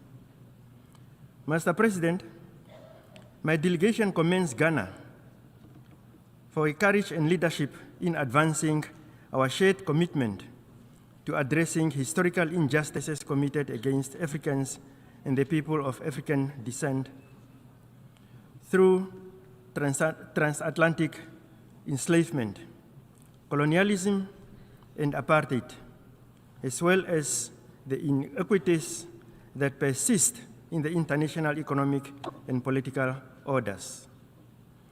We recall that the atrocities of slavery, the slave trade, colonialism, apartheid, racial segregation, subjugation, and the exploitation of resources denied and violated the humanity and dignity of Africans and people of African descent. Their legacies are not confined to the past, as their social, economic, and cultural consequences continue to be experienced to this day. This year's commemoration is particularly significant due to the introduction of the resolution declaring the trafficking of enslaved Africans and racialized chattel enslavement of Africans as a gravest crime against humanity. This resolution offers the international community a collective moment of reflection on enduring legacies of slavery and affirms the African Union's commitment to reparatory justice, historical accountability, and healing of Africans and for the people of African descent.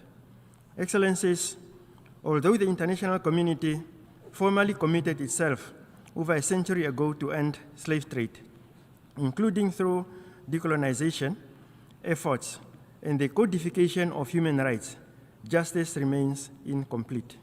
In particular, gaps persist in legal accountability for colonial wrongs and in addressing the transgenerational social, economic, and cultural harm inflicted on our peoples, communities, and countries.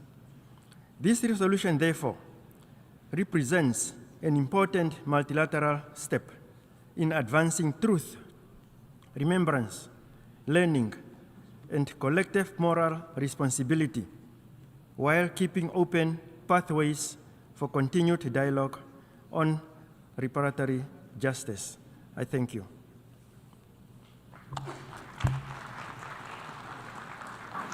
I thank the distinguished representative of Namibia. I now give the floor to the distinguished representative of Nigeria.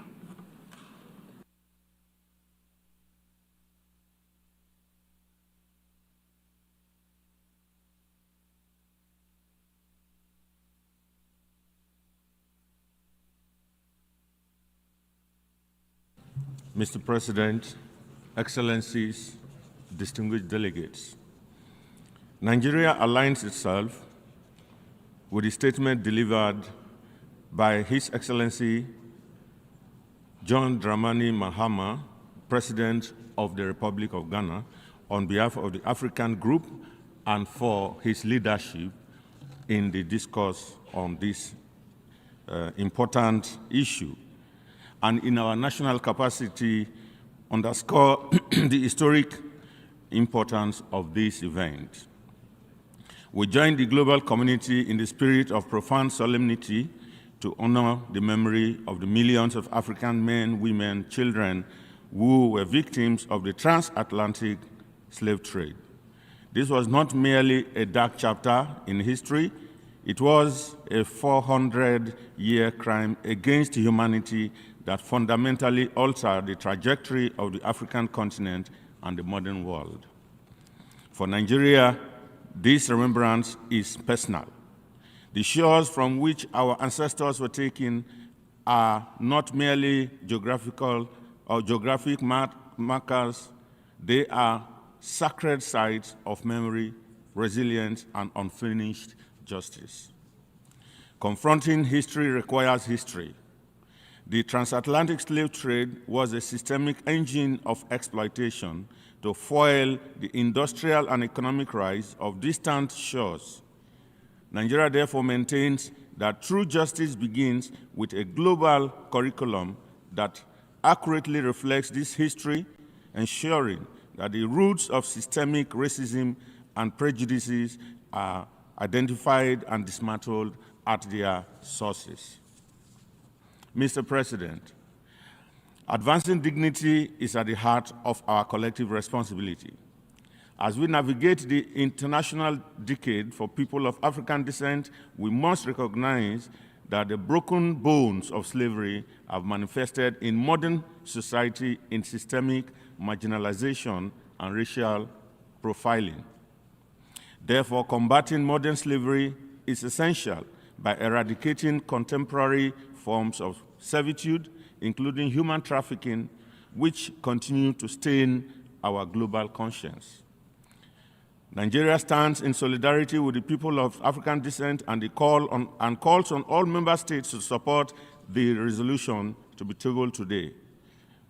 Supporting and voting in favor of this resolution is a roll call of conscience reflecting where member states stand in confronting racism and advancing the reconciliation of historical injustices.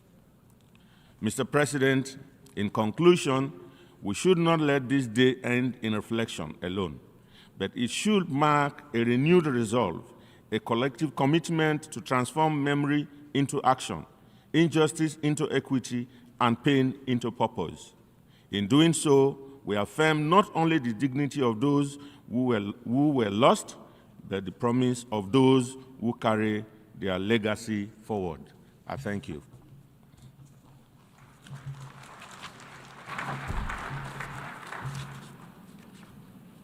I thank the distinguished representative of Nigeria. I now give the floor to the observer of the observer state of the Holy See.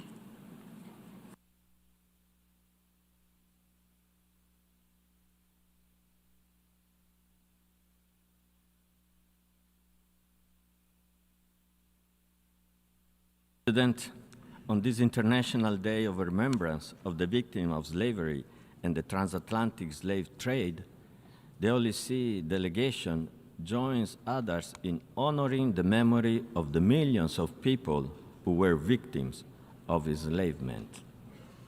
The Holy See unequivocally condemns slavery, including in its modern forms. The call for remembrance today is a reminder to all states of their duty to uphold historical truth and ensure legal accountability. As Pope Leo stated, since apostolic times, the Church has seen the liberation of the oppressed as a sign of the kingdom of God.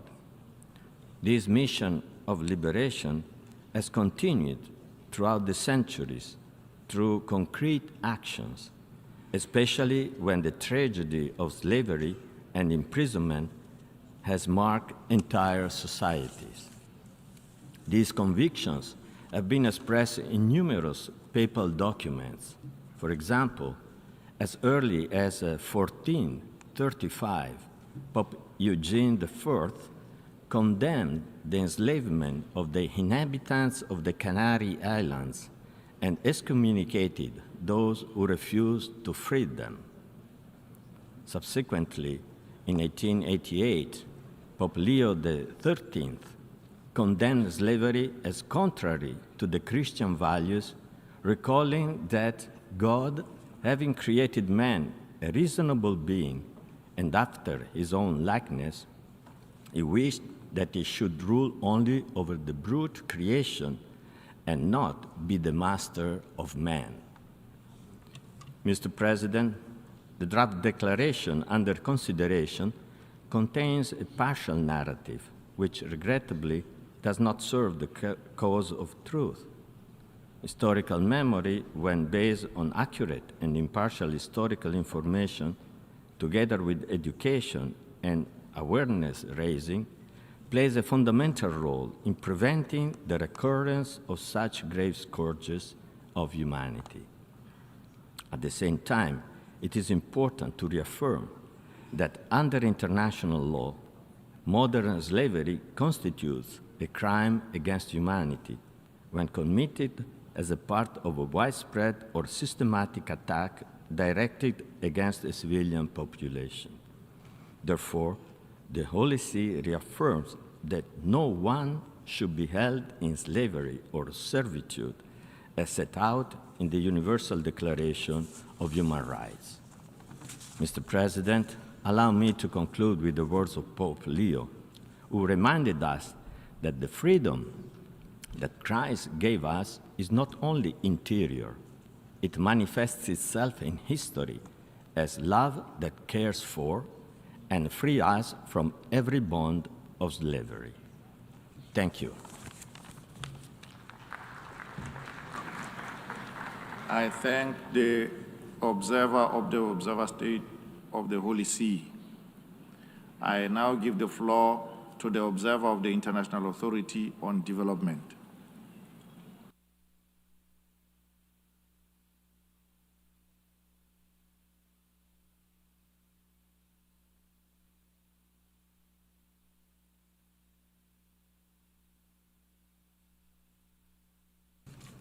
Mr. Secretary General, Mr. President, Excellencies and distinguished delegates, I have the honor to deliver this statement on behalf of His Excellency Dr. Warkana Gabayo, the Executive Secretary of IGAD. And I would like to confirm that my delegation aligns with the statement made by the Republic of Ghana on behalf of African states. We gather today in remembrance of a history that reshaped humanity. The transatlantic slave trade scattered families, separated generations, and disrupted the very foundation of human society. Millions were taken, communities were broken, human dignity was denied on a scale that continues to defy global realities. Its consequences did not end, they remain present. Across generations, many still live with the weight of that history through inequality, through limited opportunities, and through systems that continue to reflect those imbalances. Mr. President, although we cannot change the past, we carry full responsibility for how its consequences are addressed. That responsibility is not symbolic, it is practical, and it is immediate. Today, nearly 50 million people are living in conditions of modern-day slavery. Throughout labor, human trafficking, and exploitation that continues in different forms. This reality calls for a clarity of purpose. Human dignity must be protected, consistent and without exception. Excellencies, Africa's history reflects both of suffering and strength. From the shores where millions were taken, to moments like Adwa, where dignity was defended with determination, our one principle remains constant. Dignity endures, and it demands recognition. Mr. President, the theme before us, justice in action, confronting history, advancing dignity, empowering future, calls for a steady and deliberated progress. It calls for implementation. It calls for partnership. It calls for accountability. As the Executive Secretary of IGAD has emphasized, justice gains meaning when action reflects memory. Excellencies, the United Nations provides the framework, member states provide the leadership, and together, progress becomes possible. Sustained implementation of commitment is essential, continued cooperation is necessary, and shared responsibility must remain at the center of our effort. Mr. President, this day is a day of what humanity has endured. It is also a reminder of what humanity can correct.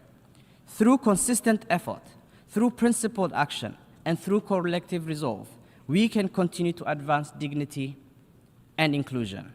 Let this be a moment that strengthens that direction, and I thank you.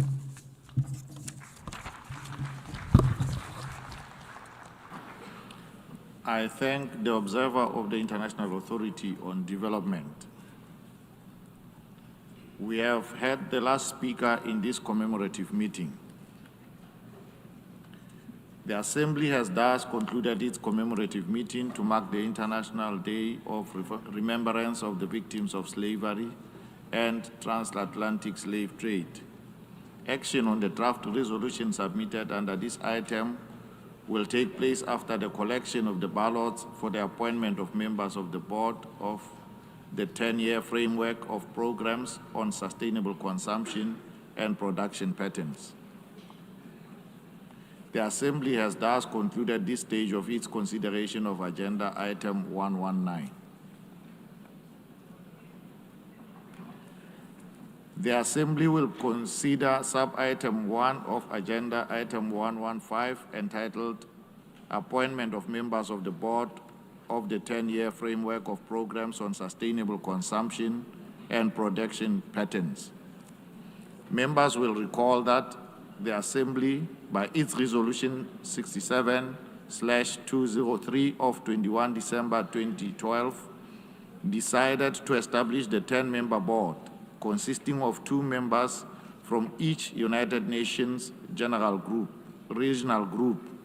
In its decision 67/564 of 16 September 2013, the Assembly decided that regional groups shall be authorized to nominate new members of the board.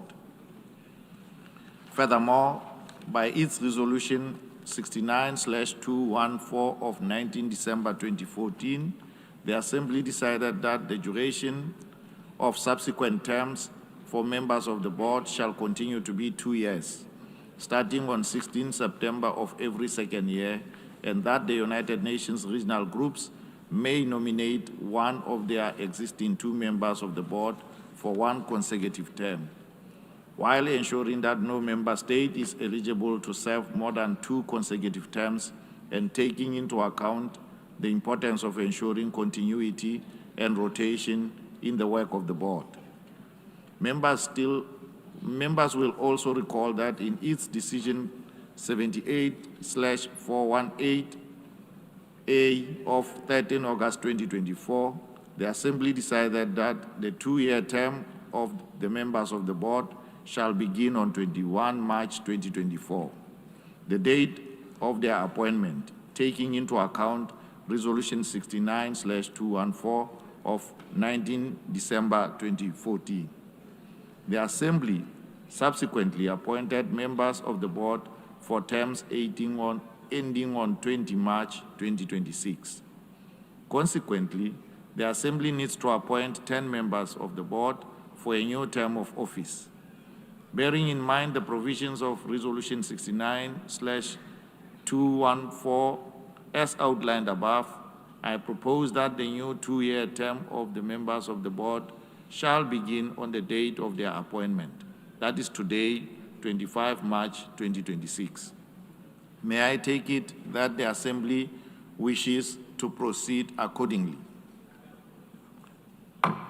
It is so decided. In view of the request made at the 73rd plenary meeting held on 10 March 2026, the Assembly will now proceed to this appointment by secret ballot. With regard to the candidatures, I should like to inform members of the following nominations by regional groups. For the 2 seats from among the African states, only 1 endorsed state has been communicated, namely the Republic of South Africa. For the 2 seats from among the Asia-Pacific states, only 1 state has been communicated, namely India. For the 2 seats from among the Eastern European states, two states have been communicated, namely Hungary and the Russian Federation. For the 2 seats from among the Latin American and Caribbean states, the following 2 endorsed states have been communicated, namely Barbados and Mexico. For the 2 seats from among the Western European and other states, the following 2 endorsed states have been communicated, namely Finland and Germany. Before we begin the voting process, I should like to remind members that Pursuant to Rule 88 of the Rules of Procedure of the General Assembly, no representative shall interrupt the voting except on a point of order on the actual conduct of the voting. Any announcements, including those concerning withdrawals of candidatures, should therefore be made prior to the commencement of the voting process. That is to say, before the announcement of the beginning of the voting process.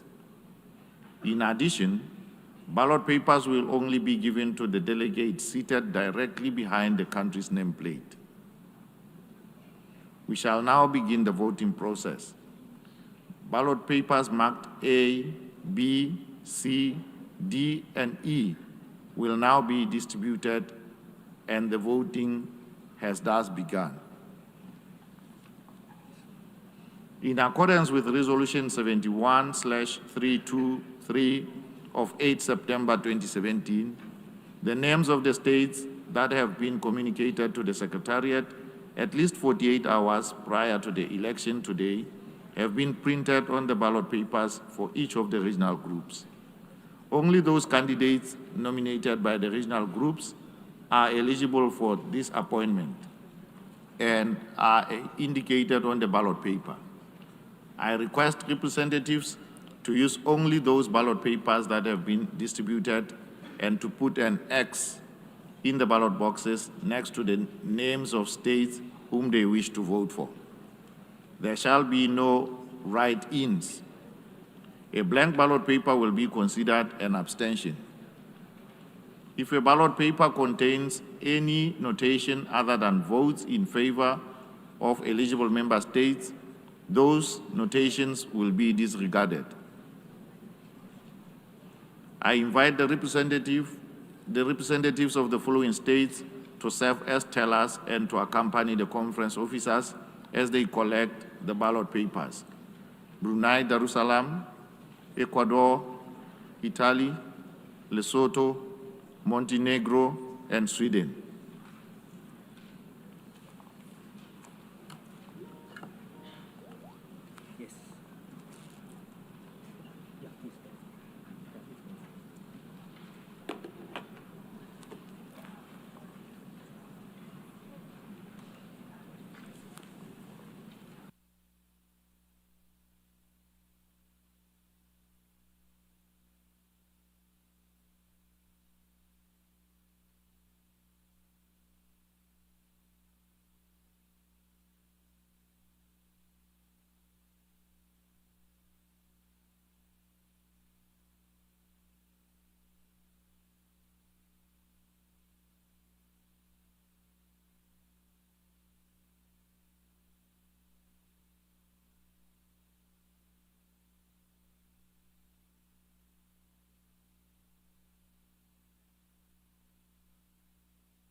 I invite the representatives of the flowing states to serve as tellers and to accompany the conference officers as they collect the ballot papers.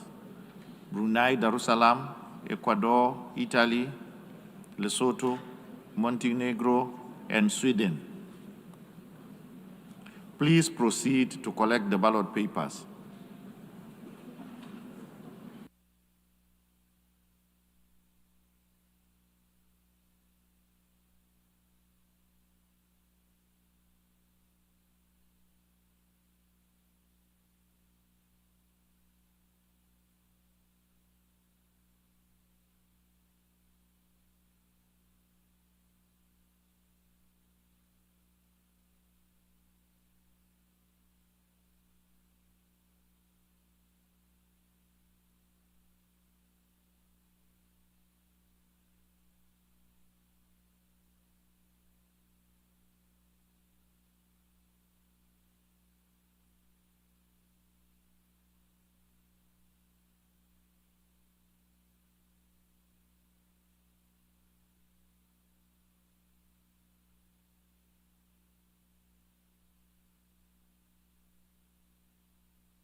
May I request delegations who have not voted to do so now by approaching the podium to cast their votes.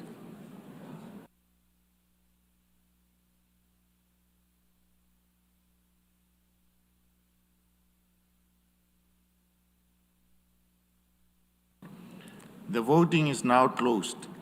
No more ballot papers will be accepted.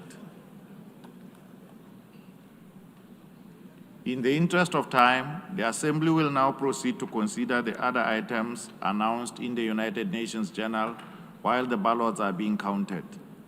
The Assembly has thus concluded this stage of its consideration of sub-item 1 of Agenda Item 115.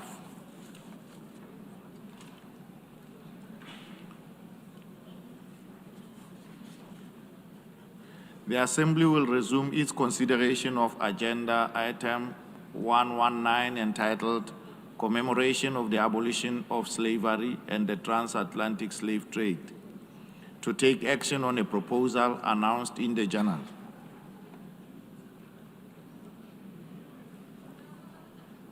I give the floor to His Excellency Samuel Ogudzeto Ablakwa, Minister for Foreign Affairs of Ghana, on behalf of the African Group, to introduce Draft Resolution A/80/L.48.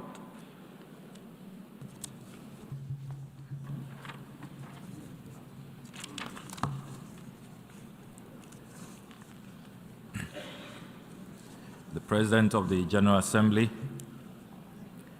Your Excellencies, permanent representatives, distinguished delegates, today we gather in solemn reflection on the International Day of Remembrance of the Victims of Slavery and the Transatlantic Slave Trade, a day when humanity pauses to remember millions of women, men, and children whose lives were stolen, whose dignity was denied, and whose humanity was questioned, yet whose resilience reshaped the moral arc of our shared history. This day is not merely an act of remembrance. It is a call to conscience. It reminds us that memory without action risks becoming silent, and silence has never been the ally of justice. Your Excellencies, in September 2025, during the general debate of the 80th session of the United Nations General Assembly, the President of Ghana, His Excellency John Dramani Mahama, announced that Ghana will introduce a draft resolution entitled Declaration of the Trafficking of Enslaved Africans and Racialized Chattel Enslavement of Africans as the gravest crime against humanity. 6 months to this very day, I have the distinct honor to present this resolution to the General Assembly on behalf of the African Group. This resolution does not create legal hierarchies of crime, as some have wrongly suggested. Neither is it about reopening history. It is about completing history. It does not target individual states, nor does it seek division. Rather, it establishes a principled framework for reconciliation grounded in truth. At its heart, this draft resolution is forward-looking and unifying. It is focused on truth, remembrance, education, and dialogue. It is grounded not in retribution, but in moral recognition. And it is intended to strengthen global efforts to combat racism, racial discrimination, and xenophobia in all its forms. Excellencies, its objectives are clear: to provide formal and unequivocal recognition within the United Nations system of the world-breaking and world-redefining impact of the enslavement of Africans and racialized chattel enslavement of Africans and people of African descent, to affirm their enduring consequences, not only for Africa and the people of African descent, but all of humanity, to reinforce ongoing global efforts toward reparatory justice through dialogue and cooperation, and to strengthen international solidarity in the fight against systemic racism and historical denialism. Distinguished delegates, the African Group expresses its sincere appreciation to all delegations for their constructive engagement throughout the negotiations. We believe that the present draft reflects the broadest possible views of member states on this important issue. Regrettably, legal technicalities and procedural arguments have been invoked to once again silence voices, to bury history, obscure clarity, and to prevent this noble institution from speaking plainly and firmly. But history does not disappear when ignored. Truth does not weaken when delayed. Crime does not rot, as we say in Africa. And justice does not expire with time. In affirming this declaration, we do more than honor memories. We strengthen the very foundations of justice upon which the United Nations was built. We affirm that human dignity is indivisible, that suffering must be acknowledged, and that reconciliation begins with truth courageously spoken. Your Excellencies, the founder of Ghana, Osajifo Dr. Kwame Nkrumah, proclaimed, quote, "Slavery was not born of racism. Rather, racism was a consequence of slavery. With this racial twist was invented the myth of color inferiority," unquote. Your Excellencies, the generation that founded this organization emerged from the ashes of global tragedy and pledged that humanity would never again look away from crimes that shock the conscience of humankind. Today, we are called to uphold that promise. The African Group, our co-sponsors, CARICOM, CELAC, our broad coalition of people with good conscience, including the NAACP, the Congressional Black Caucus, members of Parliament in the House of Commons, and other places, are sending a very clear message. They are calling upon all member states to stand on the right side of history and in our shared humanity to vote in favor of this resolution, and in doing so, reaffirm not only the past we remember, but the future we seek to build together. A future of social justice, a future of equality, and a future of mutual respect for human life. I thank you very much, Your Excellencies.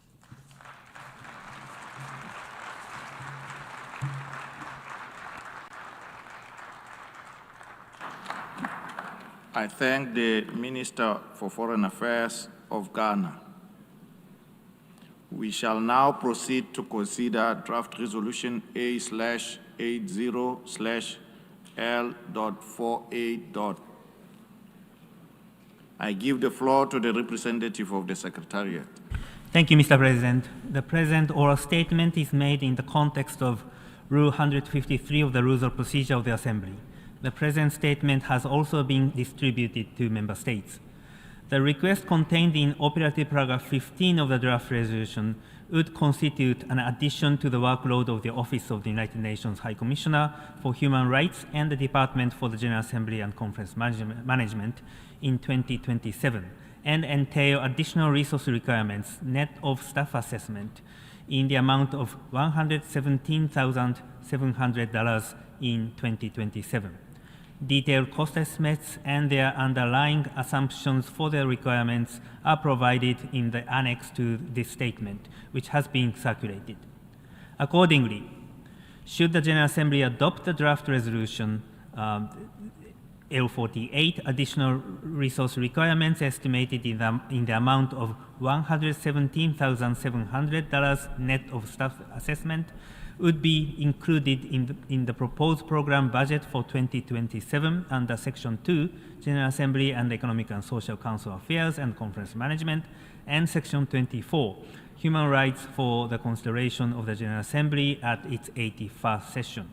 In addition, an amount of $12,800 would be included under Section 36, staff assessment, to be offset by an equivalent amount under Income Section 1, income from staff assessment. Thank you, Mr. President. I thank the representative of the Secretariat. For your information, the draft resolution has closed for e-sponsorship. I give the floor to the representative of the Secretariat. Mr. President, I should like to announce that since the submission of the draft resolution, and in addition to the delegations listed on the L document, the foreign countries have also become co-sponsors of A/80/L48. Antigua and Barbuda, Bahamas, Bangladesh, Belize, Brazil, Colombia, Haiti, Maldives, Pakistan, St. Lucia, Tajikistan, Timor-Leste, and the State of Palestine. If any other countries wish to co-sponsor L48, please signify by pressing the microphone button now. I see Kyrgyzstan,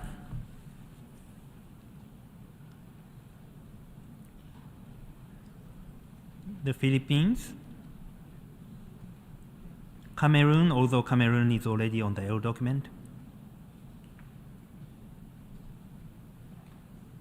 That concludes additional co-sponsorship. Thank you, Mr. President. Before giving the floor for explanations of vote before the vote, may I remind delegations that they are strongly urged to limit explanations of vote to 5 minutes, which should in any case not exceed 10 minutes and be made from their seats. I now give the floor to the distinguished representative of the United States.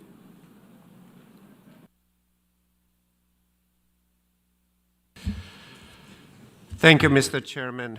The United States remains steadfast in its opposition and condemnation of historic wrongs that resulted from the transatlantic slave trade, the trans-Saharan slave trade, and all other forms of slavery. We remain committed to the acknowledgement that these historical wrongs. Despite this, the United States observes that the text of this resolution remains highly problematic in countless respects.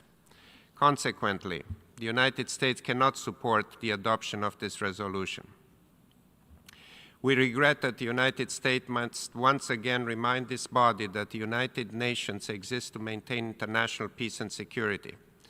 It was not founded to advance narrow, specific interests and agendas, to establish niche international days, or to create new costly meeting and reporting mandates. This resolution does all three.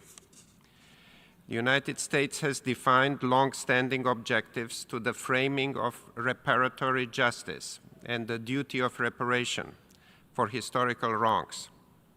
While we acknowledge the horrors of the past, we do not accept this resolution's assertion that historical facts from the 15th through 19th century constitute violations of jus cogens, as the term is understood in contemporary international law. The United States also does not recognize a legal right to reparations for historical wrongs that were not illegal under international law at the time they occurred. In addition to its obvious legal problems, this resolution is also unclear as to who the recipients of reparatory justice would be. The drafters and supporters of this resolution seem to believe it is them. The United States strongly objects to the cynical usage of historical wrongs as a leverage point in an attempt to reallocate modern resources to people and nations who are distantly related to the historical victims. As stated at the outset of these negotiations, the United States also strongly objects to the resolution's attempt to rank crimes against humanity in any type of hierarchy. The assertion that some crimes against humanity are less severe than others objectively diminishes the suffering of countless victims and survivors of other atrocities throughout history. This is not a competition. This attempted ranking is also simply incorrect as a matter of law. The United States would also like to express disappointment in the arbitrary historical perspective of the text. Trafficking in African slaves began long before the 15th century and sadly continued even after the 19th. These dates were clearly selected for political reasons rather than historical accuracy. All trafficking of enslaved Africans and racialized chattel enslavement of Africans deserve to be condemned, not merely the political expedient. Also, there are some fake news articles suggesting that the sponsors of this resolution called into question President Trump's support of the Black community. We reject any such suggestions. Indeed, President Trump has done more for Black Americans than any other president and enjoyed historic support from the Black community in the 2024 election. He is working tirelessly to deliver for them and make our country greater than ever. Finally, we must express our deep disappointment regarding the process that led to this text. Throughout drafting, the United States and other delegations offer constructive contributions aimed at aligning the text with the established international legal frameworks. These contributions were ignored. For these reasons, the United States will vote no on this resolution. Thank you. I thank the distinguished representative of the United States. I now give the floor to the representative of Cyprus on behalf of the European Union. Thank you, Chair.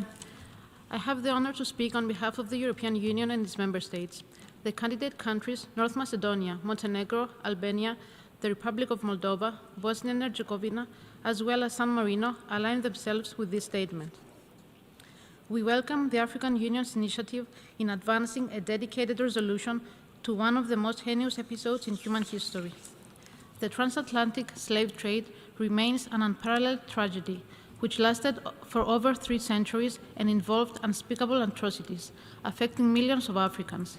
It cannot and should not be forgotten. At the 7th Summit of the African Union and the European Union, last November in Angola, European and African leaders jointly recognized and profoundly regretted the untold suffering inflicted on millions of people as a result of the slave trade, colonialism, and apartheid. The EU is committed to shedding light on the history of slavery and the transatlantic slave trade, as well as their causes, consequences, and lasting impacts. It is our collective responsibility to learn from the wrongs of the past. We have to redress their enduring effects by removing barriers and tackling disparities that still hinder equal participation in society by the descendants of those affected. The EU is actively engaged across all relevant fora, including via the EU-AU Human Rights Dialogue process, to make progress on this issue. We acknowledge that further efforts are necessary, and we stand ready to continue working with partners in this direction. The recently adopted EU anti-racism strategy underscores the continued relevance of tackling the legacy of slavery, making this an important element on the fight against structural racism. This resolution was presented as a forward-looking and unifying process. It offered a meaningful opportunity to foster unity among UN member states to jointly address an issue of paramount importance for all. Regrettably, we were not able to reach a consensual outcome in the short time frame allocated to negotiations. We also regret that the proponents of the resolution did not reconsider their approach despite our repeated calls for more openness to constructive comments. Chair, we regret that our key concerns were not adequately reflected in the final text. We are concerned that this will send a wrong message on an issue where we do not fundamentally disagree. We were prepared to support a text that emphasizes the scale of the atrocity of the transatlantic slave trade, the importance of remembrance, and the need to continue combating slavery in its contemporary forms. Instead, the text before us raises a number of legal and factual concerns that we cannot overlook. First, the use of superlatives in the context of crimes against humanity is not legally accurate, such as the use of graves in the title and throughout the text, which implies a hierarchy among atrocity crimes, when no legal hierarchy between crimes against humanity exists. It risks undermining the harm suffered by all victims of these crimes and lacks legal clarity crucial for ensuring accountability. We firmly reject introducing ambiguity in this respect. Second, the selective inclusion of lengthy historical and contentious references to regional jurisprudence and selective and unbalanced interpretation of historical events, such as in preambular paragraphs 21 and 23, is at odds with accepted UN practice, as well as the stated universal and forward-looking objective of this initiative. It risks creating divisions when unity is both necessary and achievable. The role of the General Assembly is not to substitute itself to the academic debate amongst historians. Third, we are also concerned by certain legal references and assertions that are either inaccurate or inconsistent with international law. This includes suggestions of a retroactive application of international rules which were non-existent at the time, and claims for reparations, which is incompatible with established principles of international law. The principle of non-retroactivity, a fundamental cornerstone of the international legal order, must be strictly upheld. References to claims for reparations also lack a sound legal basis. Any framework for reparatory justice must be grounded in existing multilateral instruments. For these reasons, the member states of the European Union regret that they are not in a position to support Resolution A/80/L48. Repeating our strongest condemnation of the slave trade and reaffirming our genuine commitment that we have demonstrated through concrete domestic and international action, we are compelled to abstain, solely out of profound respect for the subject matter and its complexities. This abstention should not be interpreted as leniency towards these apparent practices, nor in any case as acceptance of or acquiescence to the legal formulations in the text. We reserve our full position on these matters in all current and future relevant processes. I thank you. I thank the distinguished representative of Cyprus on behalf of the European Union. I now give the floor to the distinguished representative of Nicaragua.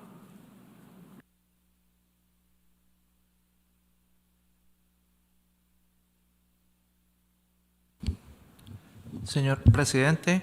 President, Nicaragua would like to thank Ghana and Africa for presenting this resolution, which has true historic, moral and political relevance for peoples who were victims of invasion, occupation and European conquest that led to colonialism, slavery, the looting of natural resources, and the subsequent suffering from this genocide perpetrated against our people, destroying cultures that the European invaders, with their limited knowledge, did not possess the capacity to understand the social, philosophical and spiritual structures thereof, which led to barbarism and the extermination of entire peoples. For the people of our Americas, this memory is an inherent part of our determination to be free and never slaves.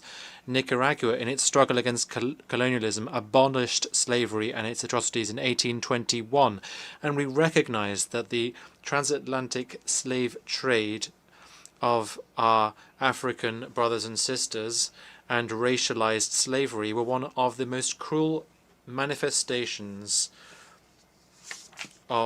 in history, whose scars continue to be present up till today. In our continent, slavery, colonial violence, looting, the denial of dignity and the denial of the rights of peoples and displacement led to the loss of millions of lives and left deep-seated historic consequences that still remain today even centuries later in our countries.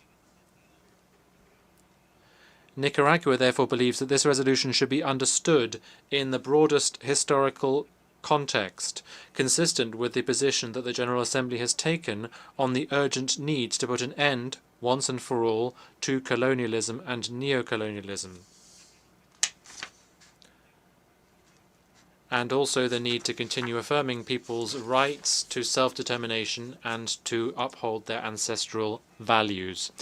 President, Nicaragua will vote in favor of the resolution as a result of its political, moral, and historical weight. We also note that Nicaragua is not party to the Rome Statute, and that instrument doesn't have a universal nature, and nor indeed are we party to the ICC, and we don't recognize the jurisdiction of that court, and that is why we disassociate from PP27. We also recognize the importance of the fact that the African Union, our community of Latin American and Caribbean states, and CARICOM have been working with the United Nations on this critical issue. We also would like to express our gratitude to those who struggled to see the abolition of slavery, to the Haitian people and their historic contribution, as they were the first republic in our region to be free from slavery and to reach independence in 1804. They abolished slavery and they showed the way for other countries. Decades later, Frederick Douglass said, and I quote, "If there is no struggle, there is no progress." President, we reaffirm our solidarity with all of the victims of slavery, racism, and discrimination, and we make clear our commitments to historic truth, dignity of victims, and the need for the international community to continue to address these crimes in order for there to be historic justice, redress, and dignity, given the consequences and the legacy of slavery, the slave trade, and colonialism. Thank you. I thank the distinguished representative of Nicaragua. I now give the floor to the distinguished representative of France.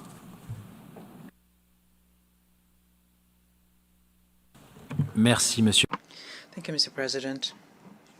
Mr. President, France would like to explain its vote. The abomination of slavery was active for centuries and impacted tens of millions of women, children, and men, undermining the very principle of human dignity. Given the tragedy that the transatlantic slave trade and slavery represented, we need to face this history and recognize that it is a truthful fact, and for France, shoulder its share of that truth, including refusing to forget that. And that is why for several decades we have been mobilizing itself to make sure that the memory of slavery, its victims and those who fought it, be preserved through the law known by its drafter, Ms. Christiane Taubira, passed 25 years ago. We were the first country in the world to officially recognize and to do so strongly and without any ambiguity the fact that the trade and the enslavement perpetrated since the 15th century in the Americas, in the Caribbean, in the Indian Ocean, and in Europe against the African, American, Indian, Malagasy, and Indian populations was a crime against humanity. End of quote. We support the work done by historians and strengthen our cultural and educational cooperation in this regard. In 2019, we created a foundation for the memory of slavery, which works to move forward the historic knowledge therein and to keep the memory of victims, those who fought for abolition, contributing to fight against racism and discrimination in our contemporary societies. Very soon, we will inaugurate the National Memorial to Victims of Slavery in Paris, at the very place where the Universal Declaration of Human Rights was adopted. Mr. President, As was done by our partners of the European Union, France will abstain on voting on the text because we think that the resolution proposed gives rise to a number of difficulties under international law. We refer you in this regard to the declaration that has just been made on behalf of by the European Union and its member states. We regret also the fact that this resolution seems to establish a hierarchy amongst crimes against humanity. This gives rise to serious legal difficulties. In addition to that, it runs the risk of creating a competition against historic tragedies which should not be compared. And what is done, it's done to the detriment of the memory of victims. At the time when the United Nations is working on the development of a new international convention on the prevention and suppression of crimes against humanity, it seems to us important to recall that any and all resolution from the General Assembly has to be centered in international law and a universal approach to human rights. I thank you. I thank the distinguished representative of France. We have had the last speaker in explanation of vote before the vote. The Assembly will now take a decision on draft resolution A/80/L48 entitled Declaration of the Trafficking of Enslaved Africans and Racialized chattel enslavement of Africans as a gravest crime against humanity.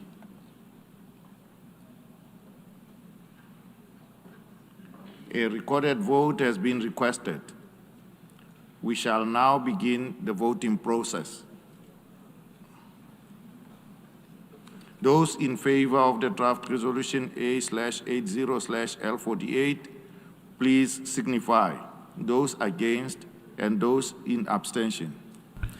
The Assembly is now voting on draft resolution A/80/L48 entitled Declaration of the Trafficking of Enslaved Africans and Racialized Chattel Enslavement of Africans as the gravest crime against humanity.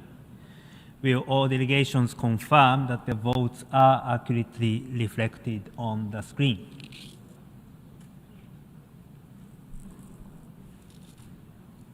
The voting has been completed. Please lock the machine.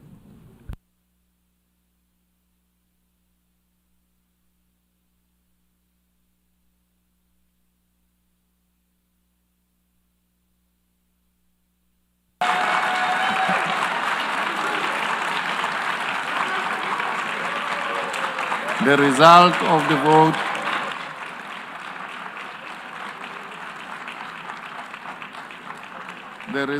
the vote is as follows. In favor, 123, against 3, abstentions 52.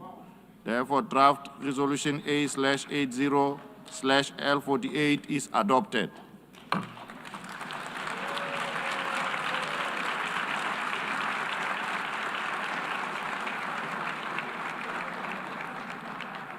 Before giving the floor for explanations of vote after the vote, may I remind delegations that they are strongly urged to limit explanations of vote to 5 minutes, which should in any case not exceed 10 minutes and be made from their seats. I give the floor to the distinguished representative of Trinidad and Tobago.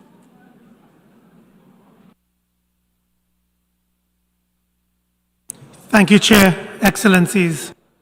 I have the honor to deliver this statement on behalf of the 14 member states of the Caribbean Community, CARICOM, in explanation of our vote.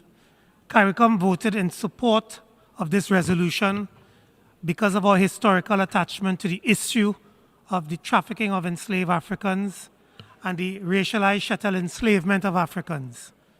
The recognition today by those member states that supported this resolution and the declaration is a critical first step towards redressing the injustices perpetuated over the 400 years of the transatlantic slave trade.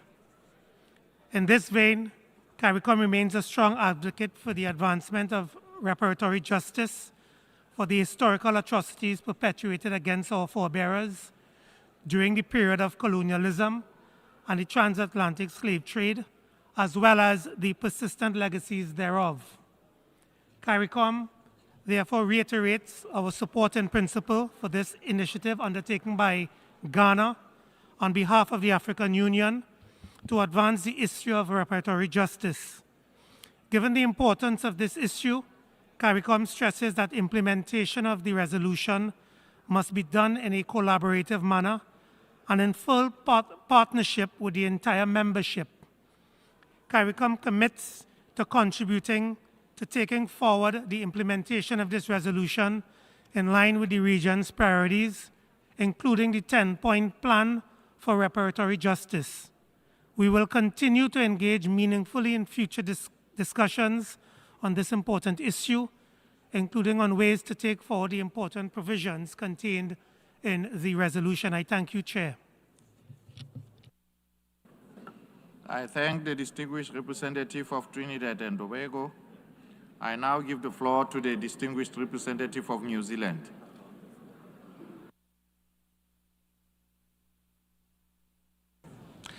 Thank you, President. It is clear from the grim testimony that we have heard today that slavery and the transatlantic slave trade were appalling tragedies of an historic scale that constitute grave violations of human dignity and of the fundamental human rights of its victims. New Zealand recognises the profound and lasting impacts of the transatlantic slave trade and thanks Ghana for its efforts in bringing forward this resolution. We acknowledge the historical legacy of the transatlantic slave trade and its lasting impact on many member states, and we welcome the importance placed on continuing education and awareness raising and the increased attention that commemorative events have brought to the issue. New Zealand supports proposals for meaningful, truthful and respectful dialogue among those most impacted, including reparatory justice and reconciliation through appropriate frameworks. We encourage the continued promotion of comprehensive educational programs, memorialization initiatives and research on slavery, the trafficking of enslaved Africans and racialized chattel enslavement of Africans and their consequences. We had hoped to be able to vote in favour of this resolution, but regrettably, New Zealand was not in a position to endorse all aspects of the text presented today. New Zealand acknowledges the significance and horrific scale of transatlantic slavery, but it is not able to endorse a text that suggests a hierarchy of crimes against humanity and which has implications for other multilateral processes underway related to the progressive development of international law. New Zealand acknowledges the importance of restorative justice processes, including issues such as reparations, but believes these are more appropriately pursued through relevant judicial tribunals or agreed international legal forums. New Zealand was, unfortunately, not able to vote in favour of the text today, but we thank Ghana and the other co-sponsors once again for the resolution and reaffirm our support for meaningful dialogue, education and progress on addressing the impacts of the transatlantic slave trade. I thank you. I thank the distinguished representative of New Zealand. I give the floor to the distinguished representative of Peru.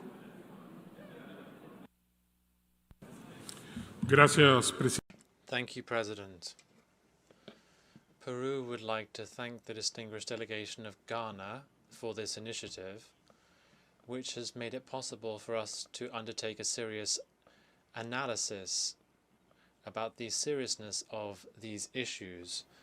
Our vote is consistent with the international commitments that Peru has undertaken in line with our struggle to eradicate racism and all of its structural manifestations. Peru voted in favour of the draft resolution. We are convinced that the transatlantic slave trade of Africans and the system of racialized slavery were violations of human rights of such scope that they demand the attention of the international community today. Their consequences are still being felt today in our societies. Our vote is also an act of recognition to the Afro-Peruvian communities. Some 200,000 Peruvians identify as such in our territory. This constitutes about 4% of our national population. But their political, economic, social, and cultural legacy goes beyond these figures, and it is part and parcel of our national identity. Peru has moved forward concrete policies in this domain, including the national policy for Peruvians of African descent going to 2030. But we'd like to make clear some interpretations of this resolution. First of all, we believe that the characterization of the transatlantic slave trade as the gravest crime against humanity contained in OP 2 and 3 is a reference to a particularly serious event in the past which occurred at a specific time in history. We recognize that in line with international law, the commission of an illegal act is something that, if it continues, there have to be appropriate guarantees of repetition and redress adopted. But we note that OP 6 to 8 can be interpreted as a call for constructive dialogue. But this is not in prejudice to the establishment of obligations that could be interpreted as legally binding. The quest for justice should be something that is accessible, universal, and inclusive, free from all kinds of discrimination. The principles reaffirmed in this resolution should be a way of guiding states and should contribute to recognizing the dignity of human beings.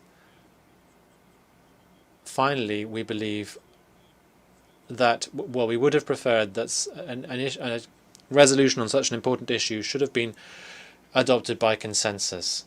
We reiterate our solidarity with all of those persons of African descent, and we particularly recognize the damaging legacy of slavery that persists today in a world where there is still racial discrimination as a result of this historical legacy. We will continue to work constructively in the context of this dialogue, and we hope that we can achieve this by consensus. Thank you. I thank the distinguished representative of Peru. I give the floor to the distinguished representative of Liechtenstein on behalf of Switzerland and Iceland.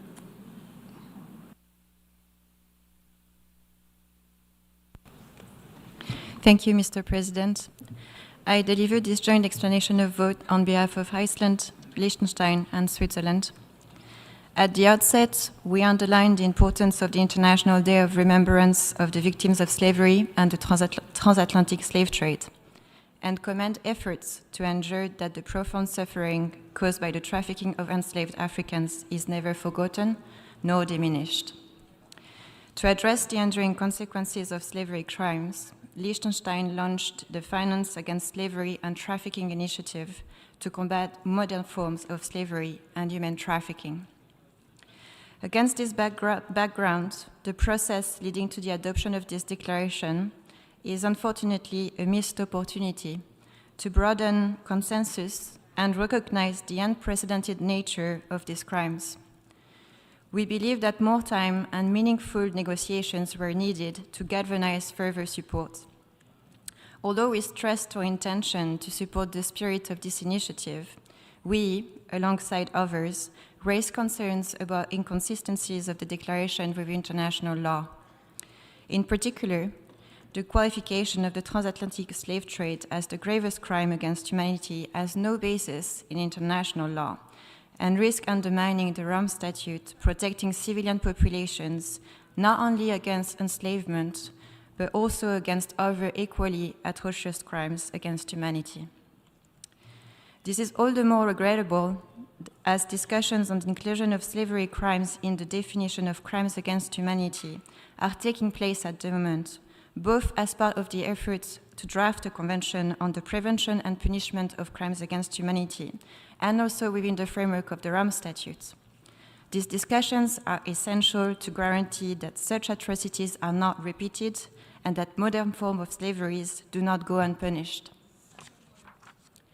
For these reasons, while we strongly support the underlying objective of recognition, we were unfortunately not in a position to vote in favor of the resolution as adopted. We remain committed to engaging constructively and support the remembrance of the trafficking, the transatlantic slave trade consistent with international law. I thank you.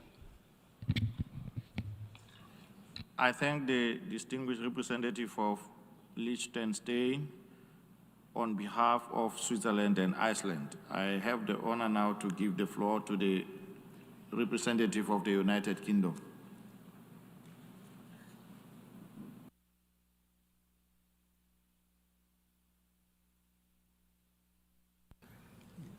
Thank you.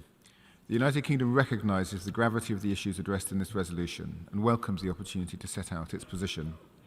We have repeatedly recognised the abhorrent nature of slavery and the transatlantic slave trade, which inflicted untold harm and misery on millions of people over many decades. Its horrors were profound, and its legacy continues to leave deep scars today. The UK also believes that only by acknowledging and discussing collectively the most painful elements of the history that we share with other nations, including the transatlantic slave trade, can we come together in a spirit of solidarity and mutual respect to respond to the challenges that we all face today. The UK remains committed to that goal. That is why we engaged constructively throughout the negotiations on this resolution in the hope of reaching a consensual-based text. However, despite our efforts, our concerns have not been taken on board.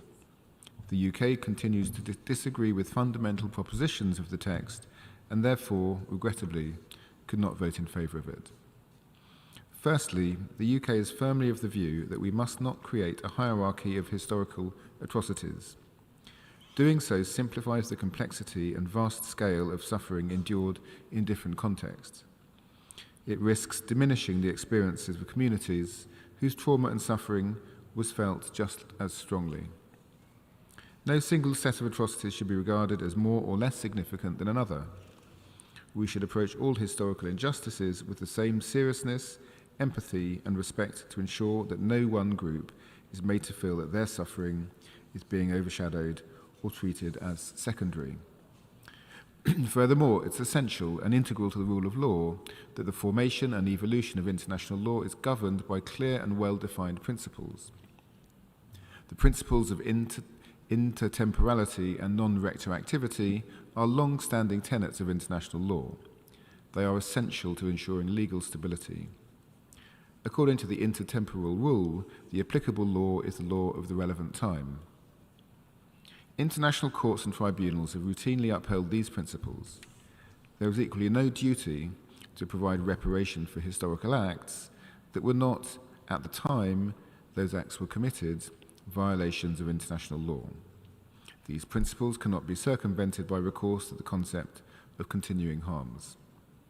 The UK welcomes that states have developed international law such that today's slavery and the slave trade are rightly prohibited by treaties and under customary international law, and enslavement is now recognised as a constituent element of a crime against humanity. Nonetheless, it's important to acknowledge with deep regret that the prohibitions on slavery, the slave trade, and what are now considered crimes against humanity had not yet been established in international law at the time of the transatlantic slave trade. None of the recognised sources of international law, as set out in Article 38 of the Statute of the International Court of Justice, identify a prohibition on slavery and the slave trade until the 20th century. The United Kingdom appreciates that Ghana, on behalf of the African Union, consistently stressed that this resolution was not to be read as a legal document. This was restated by the drafters at every informal consultation. In this context, the UK and others offered specific language to move the text away from legal to political discourse, while still reflecting the sheer gravity and horror of the acts. Member States also suggested the text should be considered by the Sixth Committee. Again, this was met with the response that this was a political declaration. The United Kingdom is keen to underscore this point on the AU's intention, while we continue to regret the failure to accept language that would have put the matter beyond doubt. I thank you. I thank the distinguished representative of the United Kingdom. I give the floor to the representative of the Kingdom of the Netherlands.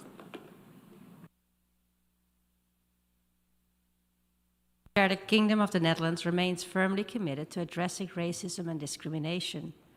We share the importance that the African group attaches to the lasting consequences of slavery and the transatlantic slave trade. We fully recognize the profound injustice of this history and its continued impact today. In December 2022, the Prime Minister of the Kingdom of the Netherlands offered formal apologies for the actions of the Dutch state towards enslaved people in the past, who suffered as a consequence of those actions everywhere in the world, as well as to all their descendants up to the present day. In July 2023, His Majesty King Willem-Alexander apologized for the Netherlands' slavery past. As a member of the European Union, we engage constructively in the negotiations on this resolution, and we greatly appreciate the efforts by Ghana and the African Union to bring forward this important initiative. In this vein, I would like to also say that we align ourselves with the statement delivered by the EU, and we sincerely regret that no consensus could be reached on a formulation that addresses key legal and substantive concerns.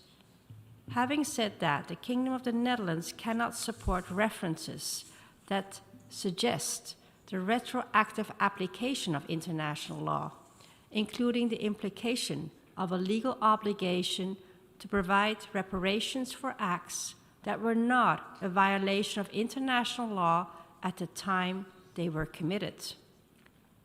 We also cannot agree to the introduction of a hierarchy among crimes against humanity, including the designation of one as the gravest, nor to references related to the non-applicability of statutory limitations. For these reasons, Mr. Chair, and despite the importance we attach to this very subject matter, my delegation has abstained on this resolution. Thank you, Mr. Chair.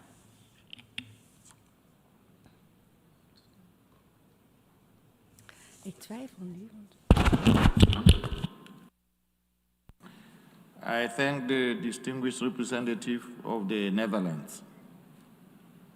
We have now had the last speaker in explanation of vote after the vote for this meeting. We shall hear the remaining speakers in explanations of vote after the vote at a later date to be announced. The Assembly has thus concluded this stage of its consideration of Agenda Item 119.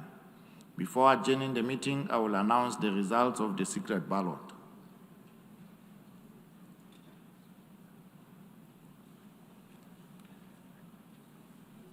The Assembly will resume its consideration of sub-item 1 of Agenda Item 115, entitled Appointment of Members of the Board of the 10-Year Framework of Programs on Sustainable Consumption and Production Patterns.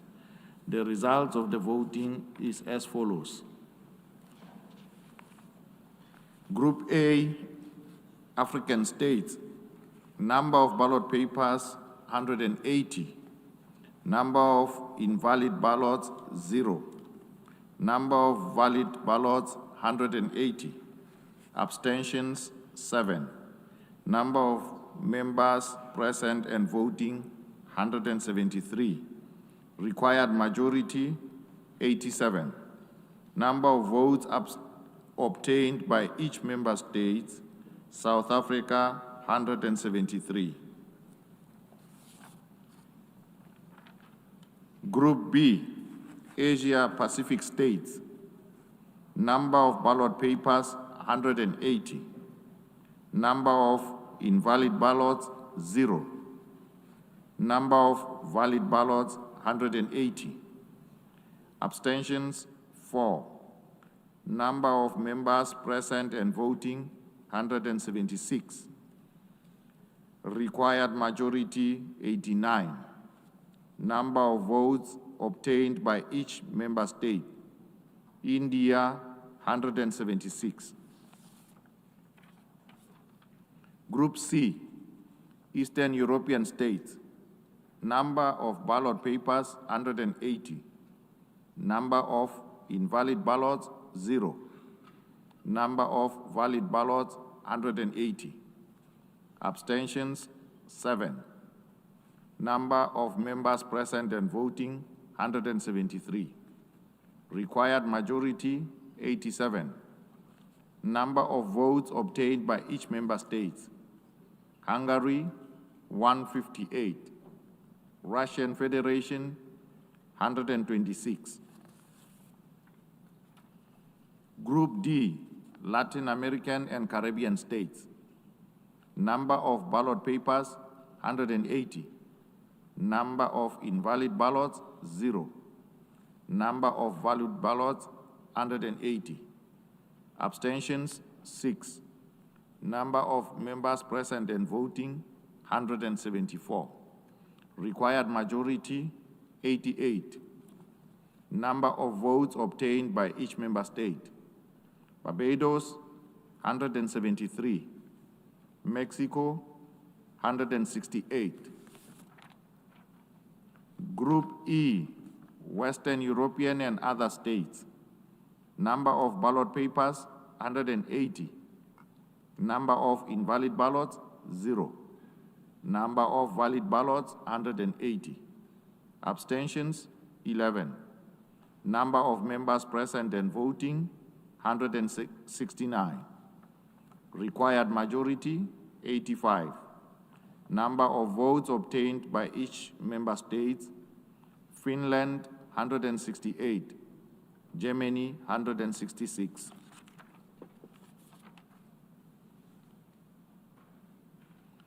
The following states have thus been appointed as members of the board of the 10-year framework of programs on sustainable consumption and production patterns for a term beginning on 25 March 2026 and ending on 24 March 2028. Barbados, Finland, Germany, Hungary, India, Mexico, the Russian Federation, and the Republic of South Africa. I thank the tellers for their assistance. Members are reminded that the following vacancies remain to be filled for a term beginning on the date of the appointment and expiring on 24 March 2028. 1 member from among the African states and 1 member from the Asia-Pacific states. The Assembly has thus concluded this stage of its consideration of sub-item 1 of Agenda Item 115. I thank the interpreters for the extension granted. The meeting is therefore adjourned.